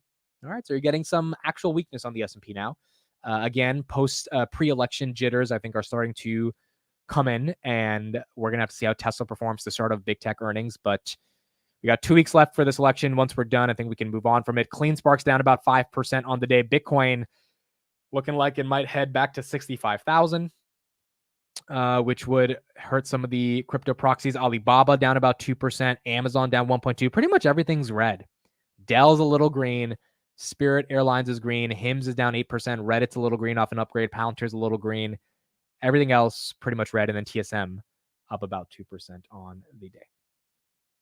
I actually have been to a Waffle House after 2 a.m. When I did debate, we had a big tournament in Georgia every year called the Barclay Forum in Emory. And I remember, maybe it wasn't 2 a.m. Maybe it was like 12:30 or 1 a.m. But we went to a Waffle House pretty late with my debate team. And that's in 2016 is the first time I tried a Waffle House, or 2015. And that's when I knew, this is why this place in the South is getting momentum and continues to get people coming in. It's just a great establishment in the South, and it makes sense why a lot of people continue to come in. Oh, Perkins is great too. We have a Perkins in New Jersey. We do have Perkins here. We have a Perkins like 10 minutes away from me. Perkins is great. I love Perkins. You're making me want some Perkins now, John. I haven't had Perkins in months, but Perkins is just great. Perkins Belgian waffles also are amazing. Okay, I think that's pretty much it, folks. We'll be back with Tesla at the end of the day, 3:30. I'll be live. I'll have a couple guests with me. Chris, if you want to hop on that stream, let me know. If anyone else, Doug, if you want to hop on the stream, let me know if anyone wants to come on. I think I'll have Neil and Vince with me. And 3:30 to probably 6 p.m., we will be listening to Elon try to give the street a reason to keep buying Tesla. And we'll see what he has to say. Word of the day is tardigrade. Tardigrade. Tardigrade. Tardigrade. Slow in pace or movement. The manager's tardigrade approach to decision-making often left others impatient. The tardigrade recovery of the patient concerned the doctors as they expected quicker progress. Tardigrade, from the Latin tardigradus, meaning walking slowly. Yeah, it also combines tardy and grade. It felt like it was coming from that root word of tardiness. All right, so tardigrade. That's what we got going on. We'll see if Tesla is tardigrade today after hours with the stock.